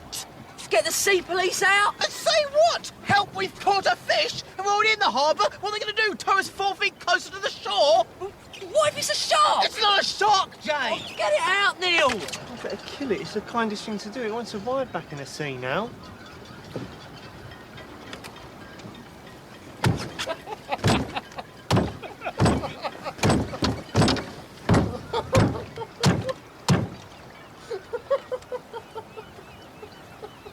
Well, that was a much more dignified end for him. You just punched a fish to death. Now we can take it back and eat it. I'm not eating that. Let's go out the fucking sea. So the scene. So we all know the In-Betweeners. Anyone who's not seen the In-Betweeners is stupid. The Americans tried to remake it. It didn't work. We're not talking about the terrible American remake. I didn't watch it, but, well, didn't it get cancelled after the pilot? Yeah. Why would you watch it? No, never that. So the proper In-Betweeners, the British In-Betweeners, is a goddamn classic show. It is. There are so many funny as hell moments in that. But that scene where they're in the little rowboat in a harbour, they pull the fish aboard, and as you heard, the poor fish gets punched to death. Yeah. When you said the in-betweeners before you said what scene it was, I kind of thought it was going to be when he had the nut hanging out on the catwalk. Yeah. Because that is a brilliant That's funny scene. as hell as well. But yeah, But how do you play that? It would be like an audio commentary. It would be, yes. Yeah, I like the In-Betweeners. The In-Betweeners is always a great show. They have some fantastic moments, but that's a good moment. For my number 5, went for... I think this is probably... It's not my most mainstream. I do have one other mainstream one. But my number 5, I went for this classic Alan Partridge scene, because everybody loves Alan Partridge. Everybody loves Alan Partridge. Oh, you've got Norfolk's maddest man. I wanted to watch Roger Moore necking with Fiona Fullerton. But instead I have to watch a giant Michael Bolton look-alike in a tight vest throwing an oven over bales of hay. Spy Who Loved Me is a brilliant film. It began in forest in Germany. It's Austria! Austria! It's the one where the laser beam goes up his jaw. Goldfinger! What's the one with the volcano and it splits up and a big rocket comes out? There's all chinkies jumping down. Isn't that a thunderball? No, stop getting Bond wrong! I'll tell you about the Spy Who Loved Me. All do that with your fingers round your eye. I'm Roger Moore. Bang! Blood dribbles down. We're on a submarine. 2 sailors sit down and have a game of chess. And the cups start wobbling, and then a man who used to be in the Needham line comes in and goes, "Why are the cups wobbling? What's going on?" And then you can stop doing that now. And then he pulls down the periscope thing, looks through it and goes, "Oh my God, the submarine's being eaten by a giant tanker." And then we cut to Moscow, and there's a man there, and he's Russian, he's got eyebrows, you know. And he's on the phone going, "What, a whole submarine? You're joking! I'm going to have to tell some other Russians. See ya!" Right, and then it cuts to James, Roger Moore, and yes, he's with a lady. yeah. He's necking with her. Right, and he goes, "I've got to go, love. Something's come up." He means his cock. Anyway, then he puts on his underpants and his ski suit, and he gets on his skis and he starts skiing, and he's being chased by these Russian shits in black jumpsuits with lemon piping. And he's just skiing along like that, and they start shooting at him, and he goes, "All right, I've had enough of that, just stop it!" And he turns around with this gun, and then he does a backward somersault off this ramp, and he lands on his feet. I'm not sure why, but he's not showing off. And then he goes over a cliff, and he's falling, and you think, "Oh, God, James Bond's going to die, he's going to die!" But then, at the last minute... He pulls a ripcord, right, and a parachute comes out, and it's got a Union Jack on it. Michael! That's how it ends! That's not the end of the beginning. The end of the beginning goes like this. Glang, glang-a-lang-a-lang-a-lang-a-lang. Glang-a-lang-a-lang-a-lang-a-lang. Nobody does it better. And I'm a naked woman in silhouette with a gun, spinning round. Makes me feel sad for the rest. Nobody does it. Oh, bit of nipple. Quite as good as you. Baby, you're the best. And now a really big bounce right over, and I land on my feet. I wasn't looking. Yeah. Wow. So, Alan Partridge. And by the way, I just want to point out, when he was doing the clang-a-lang, you were totally mouthing along. I saw you. I could have chosen any scene from Alan Partridge. Yeah. Like, I'm It is the actual one of my series. favourite comedies. It's so funny. I don't think, for me, Steve Coogan is funny as hell in just about everything, but I don't think he's ever quite hit the mark like he did in that TV show for me. And but that's the scene for me. I did say that to you before we started recording. I would have picked that scene. It's just so brilliant. It's like, stop getting Bond wrong. He's just brilliant. He's just an absolute genius. Steve Coogan is an absolute genius. So I put that in at number 5. It was going to be a bit higher, but I remembered a couple of corkers from back in the day that just proper get me. As I said to you just now, I recently rewatched them. It's all on Netflix. If anybody wants to watch it, go out and have a look on Netflix for it. I will say bypass the movie. You know, I like the movie. I like the movie. That was my number 5. Stop Getting Bond Wrong from Alan Partridge. Yep, I love Alan Partridge. There was that many in that show that I wanted, and that was the one I went with, because it's just funny. It's a good choice. And the Geordie in it is just amazing. Yes. Is it a Yes, proper- and he came back for the movie. He did, aye. What was the name of his sort of PA? Lynn. Yeah, she Lynn's came back brilliant. as well. Lynn's brilliant. Yeah, she was good. So my number 4 is it's a sketch show, right? But it's funny nonetheless. Doesn't have to be a sitcom. And if any of our American cousins haven't heard of this, I think you probably will have they done. would have, yeah.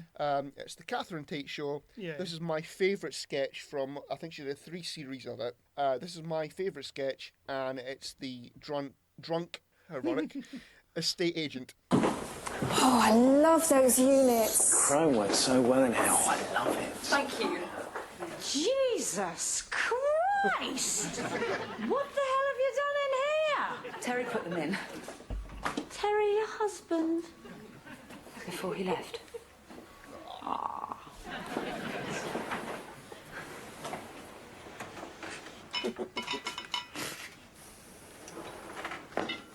Silent witness. I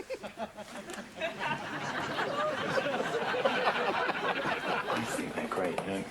I love a bit of chrome in the kitchen. Well, that'll explain the no children policy then.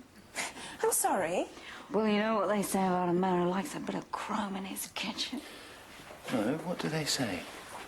Likes a bit of cock up his arse.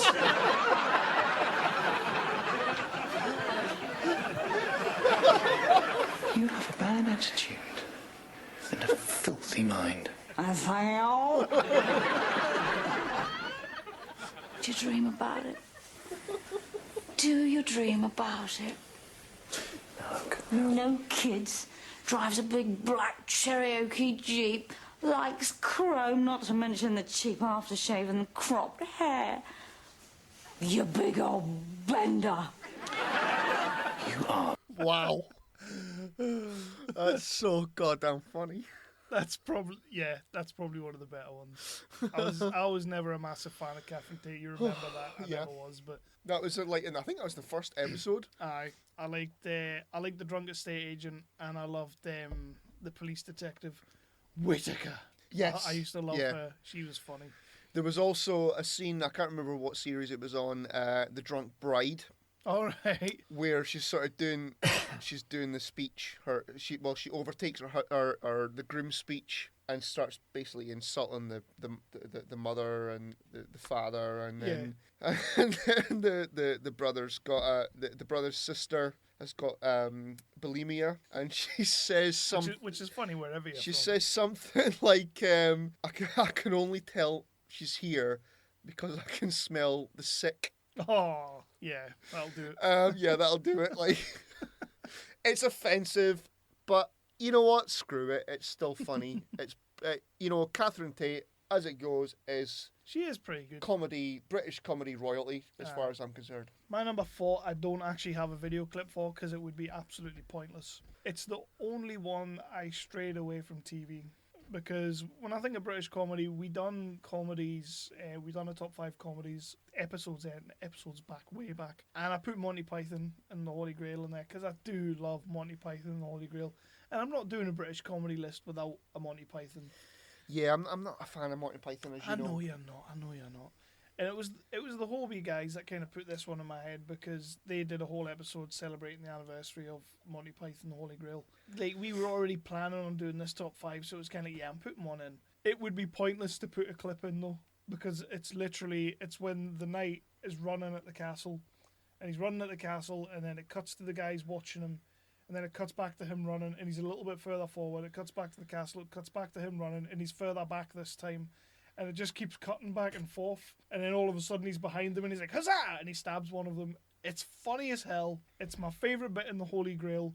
It would just be pointless putting a sound clip on. Yeah. Because it's literally just him running at the castle for a good 5-10 minutes. Which when you watch it is hilarious. I realise saying it on a podcast probably shit. So I'm not doing a clip for that one, but it's my favourite. So is that your favourite Monty Python moment? Or To be honest, as far as Monty Python goes, I didn't really watch the series because it wasn't really my cup of tea, the series, because it was a sketch show, and I liked when they did the movies. I liked Holy Grail, I liked The Life of Brian. I've seen The Life of Brian. I think I'm sure I had the Holy Grail on like a anniversary edition. Do It you- was do you not like it was my Holy first Grail? ever experience of Monty Python. I watched it and I thought, oh, I don't like this at all. But it's so British and just awesome. I've not watched it since. Aye. That was my one and only time I've watched it. Well, I didn't like it. I think maybe as a rewatch, we should do Monty Python. I would watch it again. I would do a rewatch. Get you to rewatch Monty Python, and we'll do a little review. Of it. Yeah, and I would. I think you'll enjoy it I'll this do time. I'll do a rewatch. But for me, like I say, I think it was number 1 on my top 5 comedies. There was no way I was leaving out of this list. So you're number 3. My number 3, and you know, as I said, Catherine Tate is British comedy gold. Yep. So is this next show. There was no way in hell this next show wasn't going to be in my top 5 British comedy moments. The show is Gavin and Stacey. Again, the Americans tried to remake it and it got cancelled. Just stop it. Just stop it. Just stop it. Just watch this. Did we not say that was going to be an episode once? I think we did. We were going to like compare the Brits to the American remakes. Yeah. Because you know you have such travesties as the Americans trying to remake Life on Mars. Yeah. What was that all about? That went off after the first. As soon as Harvey Keitel came out of the office with like rock music behind him, and I thought, oh no, fuck you, no. Don't get me wrong, Harvey Keitel, legendary actor, But he's no Philip Glenister, is he? I wouldn't even say he's no Philip Glenister. He's no Gene Hunt. Apparently, Sherlock has worked. No, it hasn't. My mum and dad love Sherlock. No, not Sherlock. Elementary. Sorry, bygones. I've never watched it. I refuse to watch it. I refuse to watch it. You know that now that I know that the legit fans and the legit listeners, Storm and Norman might have gone down on my books a little bit there. Because he likes Elementary. 'Cause Elementary was garbage. Oh, they like the last ship, so... Yeah, but that's racist towards Brits. It is racist towards Brits. God damn it. So this scene in Gavin and Stacey, I can't remember what series it's out of. Basically, it's the best episodes in Family, in Gavin and Stacey was when the families got together. Yeah. So in this scene, the families have got together in Essex. They're having a big breakfast. Something's going on upstairs. Some peanut butter and some jam. And I'll tell you for why. I got a friend, Tony, one of my online buddies is, and he lives in New Orleans at the aerodrome. He's having to stay there until he gets back on his feet. And he has for breakfast, because whenever we speak, lunchtime here is breakfast over there. And I say to him, what are you having for breakfast? And he says, peanut butter and jelly. Now, when he says jelly, he means jam. I can't wait to tell him about this. He'll be beside himself. I love Brit. Oh, you all right, my darling? Do you sleep all right? Not really, no. Oh, come and sit down. What can I get you? I'm alright, thanks, Pam. I'm fine, cheers. Well, you got to eat something, Smithy. Just have a couple of sausages. Couple of sausages, right. Some of that bacon. Okay. And an egg, just the one. Cheers. Just ain't got much of an appetite, you know?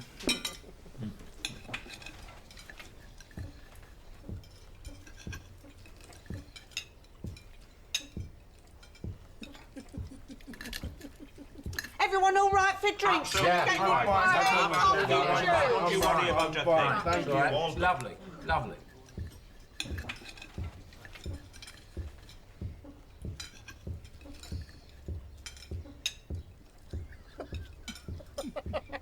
It's going to be a lovely day by all accounts. Yeah, it's going to be nice all week apparently. Well, but it said in the paper it might rain. Oh, really? Yeah. Quite hard.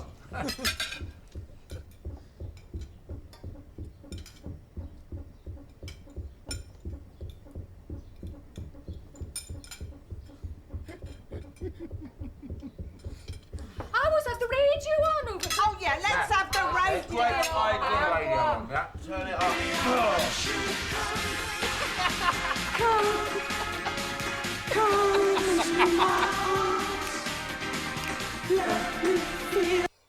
Wow. Oh God, Gavin and Stacey. Oh, Gavin and Stacey, man. You know what? I came in late to Gavin and Stacey. Me and Lindsay. So did I. it, and I wished I'd seen it from the start. Yeah. Like, it was absolutely everything you want from a comedy. Yeah. I mean, Corden in that is unbelievable. Nessa is just, what a character. I think, my favourite character is Pam. Pam's That's brilliant. Gavin's mum, if anybody hasn't watched it. Pamela. Pamela. She's just so goddamn funny. I did nearly have a Gavin and Stacey moment in my top 5. So what would your Gavin and Stacey moment have been? It was when Smithy and his sister do American Boy over the phone. Yeah. It's right at the very end when he goes, so how long have you been practicing that? About 2 3 weeks. It's just a great little scene. I did actually think of the Christmas episode as well. Yeah. Well, there's so many bits in the Christmas episode, but when he's singing the "Do They Know It's Christmas" in the car. Yeah, I'd like to see more Gavin and Stacey. I think we're due a Christmas special. Definitely. Or something. But she's doing a Stella show now, isn't she, Ruth Jones? Yeah, I watched 2 series of that. And I quite like it. I do quite like it. I mean, the wife was it on series 4 now or something? Yeah, it's still quite good. It's still quite funny. It would have been cool to see him at Comic-Con. Fingers. James Corden. Oh, Fingers. Oh, sorry. Right. Okay. I wanted to say that to him. I kept saying you I was did. ask him. If he was there, you were going to ask him. What was it? Has anybody ordered a Chinese? If he Even wanted though a that Chinese. wasn't his catchphrase. It wasn't, but it is a good catchphrase. It's something that when I walk into a pub now, I would love to just walk in and go, "Did somebody order a Chinese?" So that was your... That was my number 3. Number 3? Yeah. I'd done a little bit of jiggery pokey with my list a second ago. So my number 3 is, do you remember the 11 o'clock show? Yes, I do. On Channel 4. Yes, I do. How that good was how we got introduced to Gervais. It was. Mhm. Gervais was on there. You also had Bula. Bula was cool. The guy in the prison. He had like his little 5-minute bits. He was Don't remember funny as Bula. hell. Wasn't it how we got introduced to Ali G as well? Yes, Ali G was on the 11 o'clock. Christ, he was, aye. Jesus. However, you got this woman. You got Daisy Donovan. Daisy Donovan. Oh. And how funny was it when she used to do these interviews? I love Daisy Donovan. I'm just going to play the interview and let it speak for itself.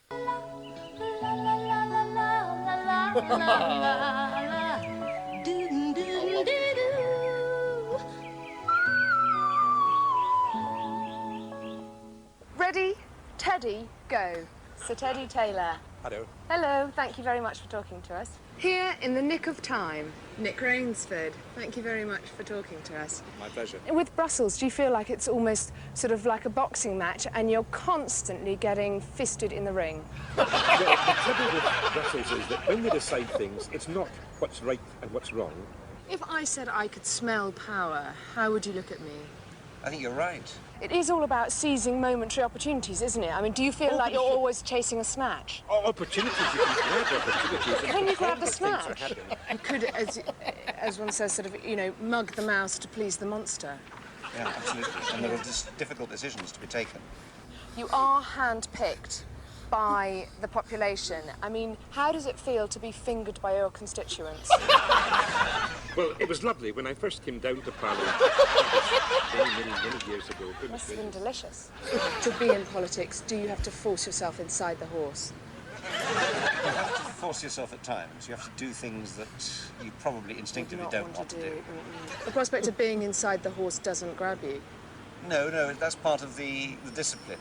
Oh. You force yourself into the horse, you force yourself to do things that you've got to be done. Yeah. And then you enjoy the bits that are very enjoyable. You've got a yellow ribbon. Where are you going to tie it? A yellow ribbon? Now, what would a yellow ribbon tell me? If I was to put a yellow ribbon on something, would that say it was You would good tie or it. bad? Well, you would tie it around the old oak tree, wouldn't you? I don't know what the yellow ribbon's meant to display. If the ribbon says this is good, or this is bad, or this is alarming... It just I'm not says it's sure. an oak tree.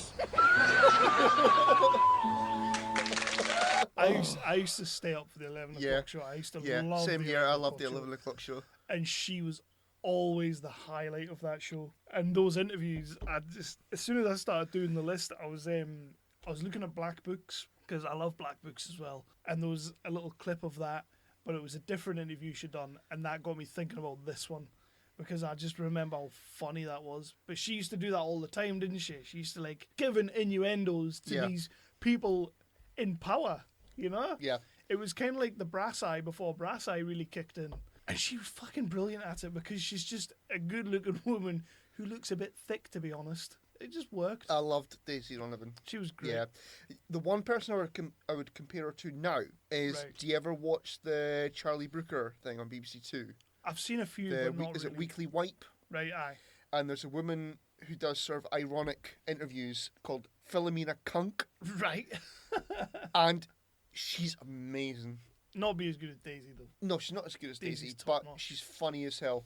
I used to love the 11 o'clock show, and I wish there was something on TV right now that was the same. Ian Lee was hilarious on there. But you would have that interview and you wouldn't even know she was doing that to you. Well, yeah, that was the whole cool thing, you know. It was... And then they kind of gave that same sort of role to Ali G, and She did better. yeah, Ali did G's better, wank. yeah. I don't like Ali G, I never have. So, My number 2. your number My two. number 2. I've been looking forward to this. We're getting to the good stuff. So, yeah, my number 2. I'm a huge fan of this show. It is apparently coming back to us. Aye, so yeah. They did a massively successful comeback stage show of it last year. There are so many bloody classic moments in this show. I think it's big in Canada. I don't know if it's big in America. It's got a huge Canadian following. Yeah, you said that on the way up to the Yeah. Comic-Con. I was surprised at that. Well, if you think about, you know, the sort of back in the 60s and 70s or whatever, where, you know, all the Scottish fellas were Yeah. moving their families over to Canada kind of thing. I guess that's what it Maybe. is. One of them's from Canada, though, isn't he? Yes. Aye, So the show is still game. Mhm. This clip is for Paul because he loves the hell out of this clip, and so do I. It's the first time I was actually in tears watching this show, and here we go. Nice girl. She's battling the clans from my Bobby.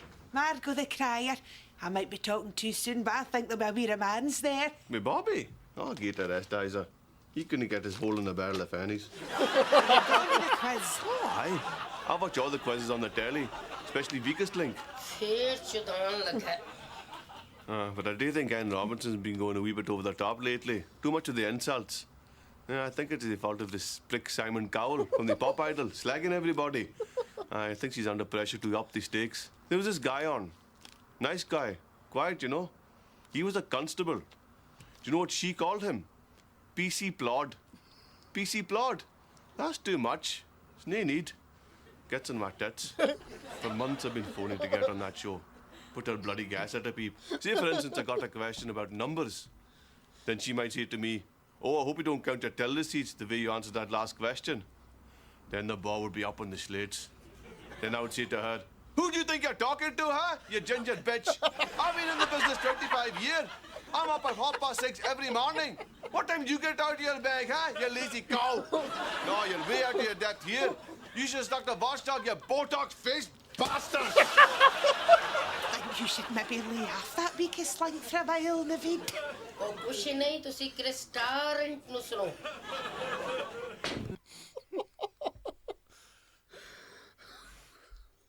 Aye. You Botox-faced bastard. I never really watched Still Game. Oh, you should watch Still Game. That could sell me on Still Game. Everybody should watch Still Game. that could sell me on Still I've got the box set of Still Game, I'll give it to you. It's, oh my god, that scene. I used to watch the other one, Chewing the Fat, Yeah. which was like the sketch show version. I used to watch that, but I never really got into Still Game, and everybody's been saying for years, you have to watch it, you have to watch it. Still Game is fantastic. If somebody had showed me that clip earlier, I probably would have watched it, because that was brilliant. Navid. Navid is awesome. Yeah, I might give that a go. Yeah, give it a go, I definitely. might give that a go. So what's your number 2? My number 2 falls in geek status history. It's got one of the biggest geeks of British TV and British movies. It's something that comes straight to home, and I'm just going to play the clip and let it speak for itself. So blind! You so do not understand! You weren't there at the beginning. You don't know how good it was, how important. This is it for you, this jumped-up firework display of a toy advert. People like you make me sick. What's wrong with you? Now, I don't care if you've saved up all your 50p's, okay? Take your pocket money and get out!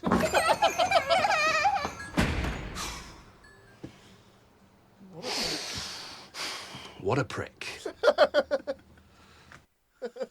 So basically, I thought the scene might go on a little bit longer. But he's insulting like a 10-year-old or even younger because he wants to buy a Jar Jar toy, and he's basically Rightly so. He doesn't get. I remember the scene. He doesn't get the grasp of the original trilogy towards the new trilogy, and Tim just can't let that go. The TV show's Spaced.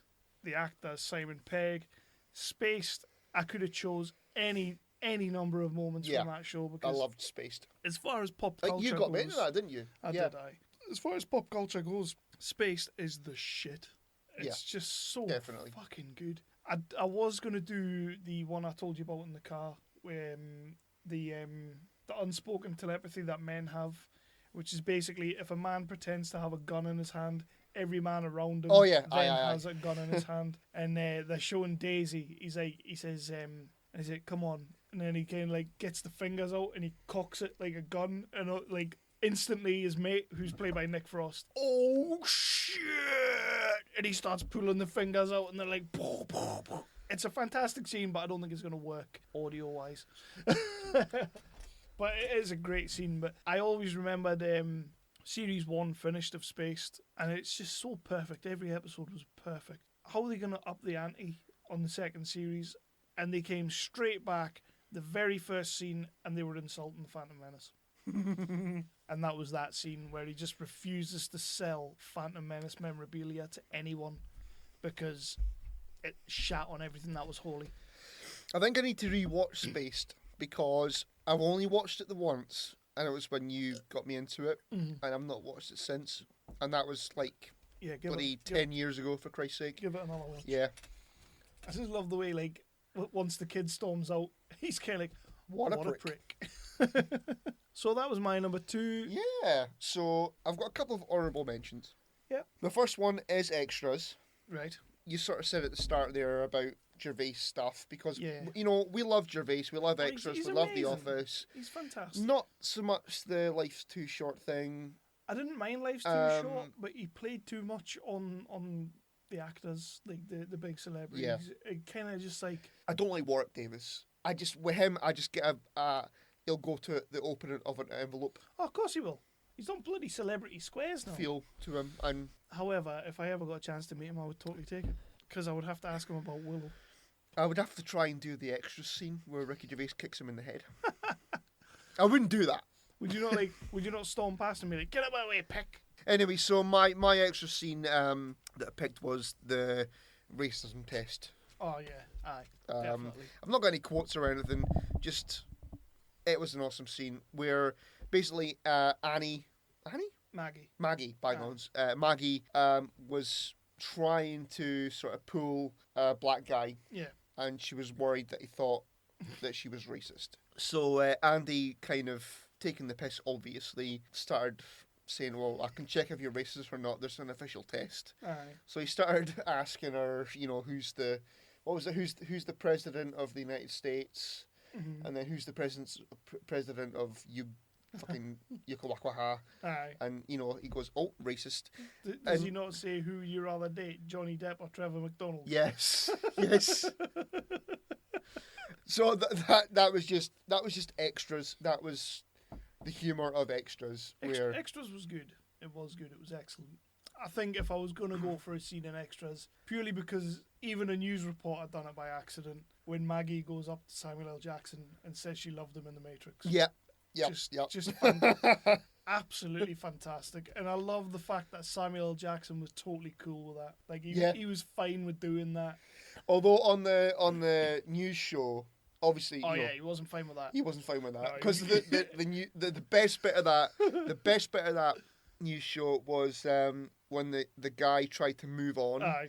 And he went, "Oh hell no!" That was amazing. That was so fucking funny. It was.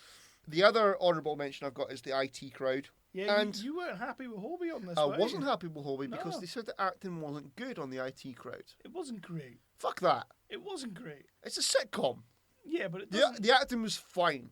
The acting was okay. I suppose for a sitcom, which by its very definition is bad acting, I suppose it's all right. But you know what? You've got Chris O'Dowd, who's doing really well for himself. Yeah, the Americans seem to be loving him right now. Richard Ayoade, who I love.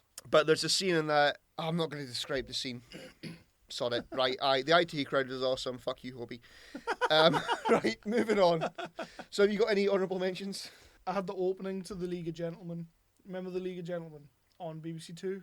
I never watched that. It freaked me out. It was about the small town in Royston Vasey. It freaked me out. I had a couple of scenes from that. I loved the opening when the young lad, Rishi Smith, is on the train and he's on the way to Royston Vasey and he's reading a letter and you've got like the voiceover, you've got the narration, which you think is in his head, and then the camera pans out and there's a woman sat behind him looking over reading it, and he's kind of like, would you stop doing that? I love the local shop.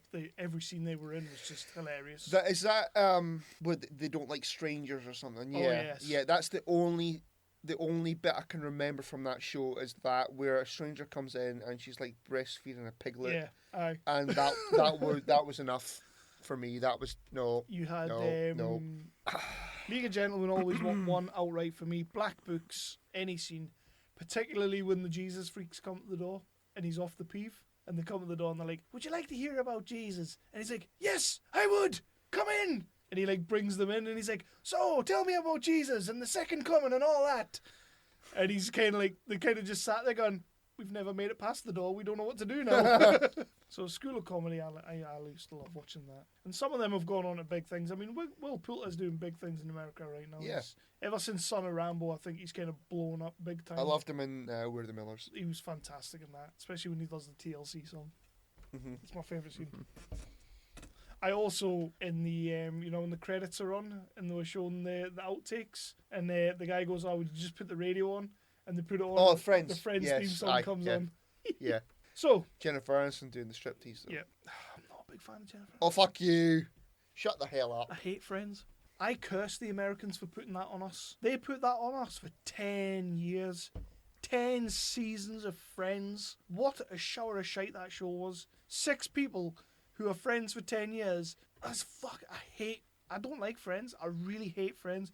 And anybody who comes up to me and says Friends is one of the best sitcom comedy TV shows ever is lying their goddamn asses off, because it was crap. Friends is one of the best sitcoms ever. Give me fucking Will and Grace any day of the week. Oh, Jesus wept. Aye, I'd rather watch that. Shut up.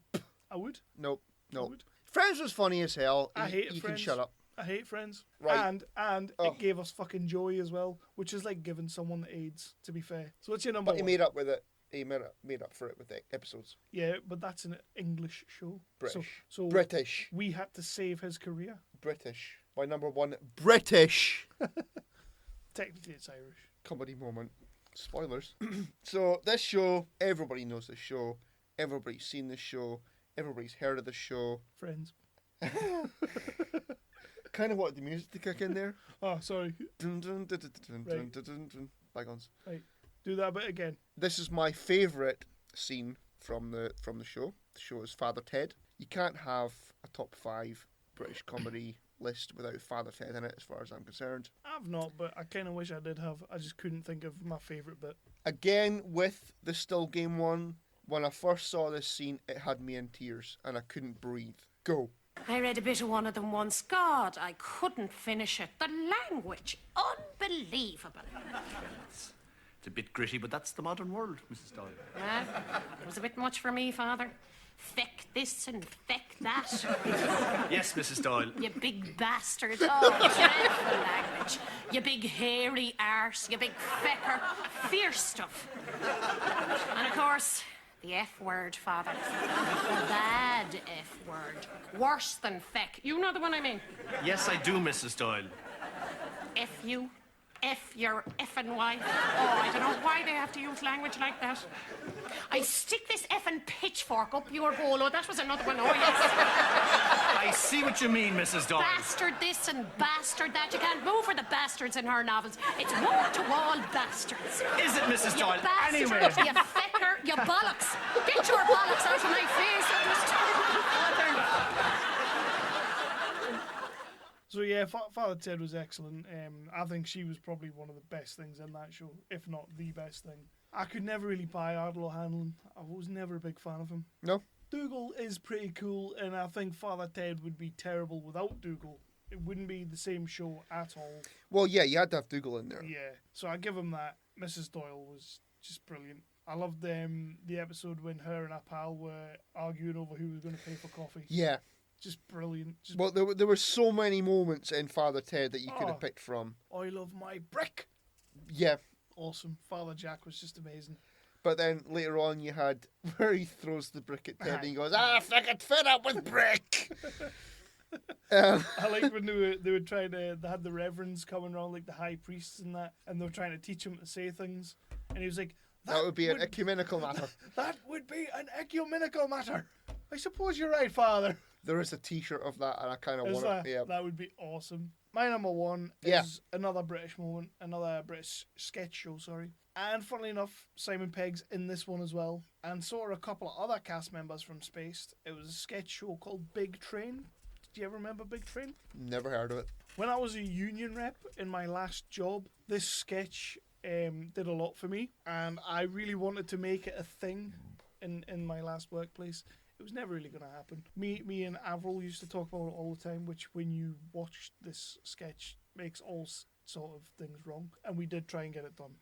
It's just about making people a lot more productive in the workplace. Guys, sorry, can I just say something for a moment?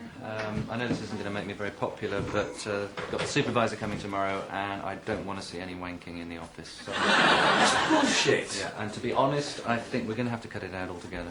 No way! Sorry. Come on. There's such a thing as morale here, and last week you took the coffee machine away. Now we've all got to go to the kitchen if you want a cup of coffee. Do you know what I mean? And now what are you saying? That we can't wank in the office? It's like you're trampling on our rights, Roger. There are plenty of good reasons for it. What are they? What are they? One of the reasons is the stink and the mess in this office. Get used to it. Come on. How well do we work? How well do we work when we can just wank at will? Everybody's got a way of making it work. There's a good system. It's working for us. You know, please don't stop it. I became part of this team not because of the pay and not because of the pension, but because, frankly, the wanking was great. It was exciting to be part of. You knew what the policy was, so yeah, and the policy. I'm afraid the policy. I worked in France. Yeah. I'm not wanking at home suddenly. Nothing what wrong we with wanking do at is home. just you can't do that exclusively. I want that stopped. Bollocks. I'm sorry. For me, it's I don't want to make a big. It's covert oppression. When we're wanking, performance is higher, morale is higher. Everybody knows that. Oh, do you remember that when we did it? We didn't wank for a week. Do you remember we didn't wank for a week for charity? I do. Incline. Well, the business went. We virtually folded. I like wank as much as anybody else.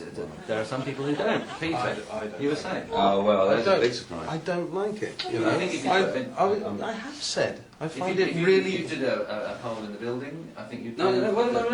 I find it really embarrassing. You know, sometimes I just look up and I just see James wanking away there, and I just think. Oh well, that's nice. Thank you for it. Well, so the sight of me wanking is disgusting. No, I don't. You know what I mean? No, I find it difficult to understand what you mean. The whole thing. If I may, I think my position is this: I do not want to be sent to a little room to have a wank like a leper. Do you know what I mean? I want to wank in here. It's affecting my work. It's literally affecting my work. I mean, look, I've got the figures here from Alexander. Look at that. That's total assets for December, right? And it is you. So I've got to get in touch with Alexander's. Hey, can you fax your figures through again? Because I can't see the total assets for December because of James's semen. It's outrageous. Well, my concern is what the supervisor's going to think. They come in, the supervisor comes in here and sees the state of this office. We'll give it a tidy. Let's get the figures out for that week we didn't wank, and I'll show you a company that didn't work. Well, even so, I don't want to discuss it anymore. Okay, I'm sorry. If you've got any more complaints, put them in writing. But starting from tomorrow, no more wanking. Okay, sorry. Have you been listening to a word I've been saying? Bloody hell. Do you remember Big Train? I've never heard of it. Big Train was amazing. It was the show that also done the staring contest, and it was like two drawn characters sat across from each other, just like pencil drawings, and they would have like the audio commentary of these two guys like, "Oh, yeah, welcome to the World Championship of Staring," And it was just two pictures. They were animated slightly, staring like that at each other, and they used to cut back to it through the episode loads. Big Train was fucking brilliant. I've honestly never heard of that. I think it was the thing that kind of...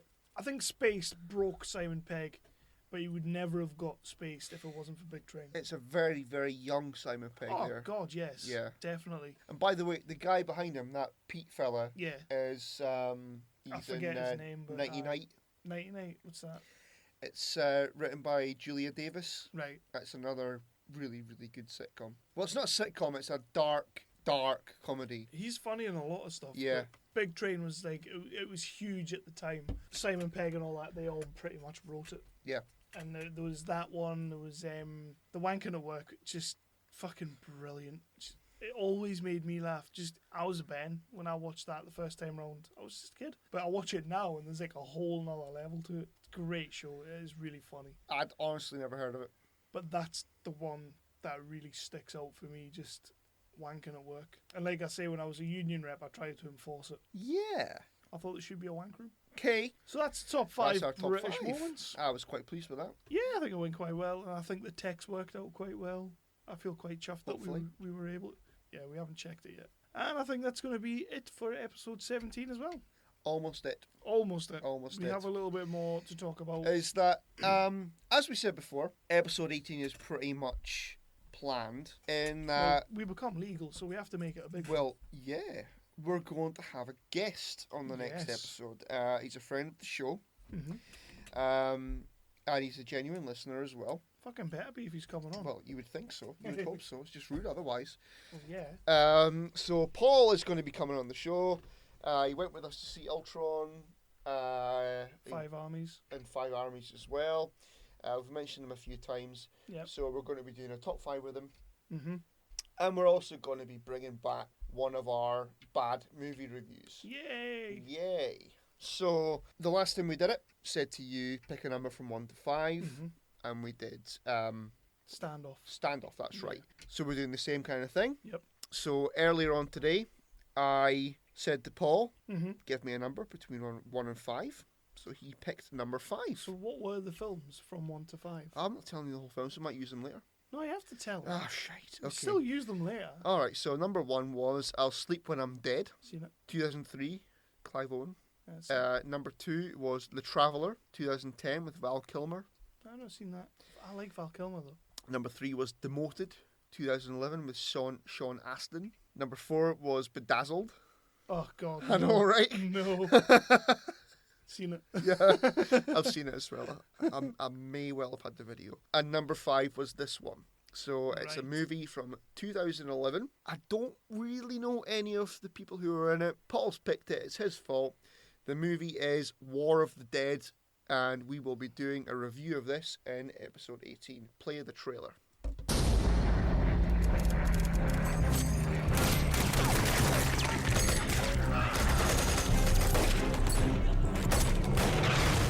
I think we're pretty close now.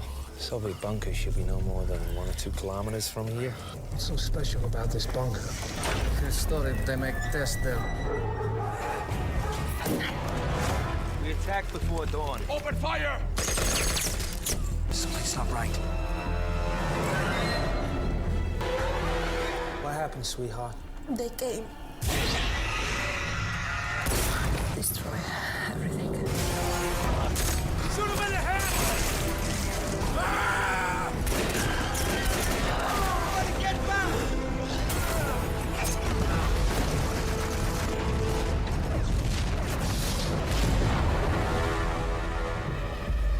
Do you believe in the devil, Captain?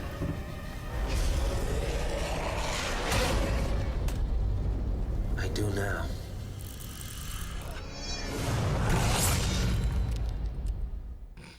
There we go. It appears to be all zombie-y and stuff, so it might be alright. It's got 1 star on Netflix, just FYI. 1 star. 1 star. That doesn't necessarily mean anything. No. I think in that case it is going to mean something though. Yeah. Because it looked pretty pushy. There was a lot of stuff that was in the trailer that obviously, you couldn't see because you're listening. But, it's on Netflix if anybody wants to have a watch as well and listen to what we say about it. Yeah, we'll come back. Join with that. in. War of the Dead. Episode 18. Asshole. So there we go. So that's episode 18, which will be coming to you soon. You are now leading the world of Musings of a Geek podcast network. Stay geeky, my friends.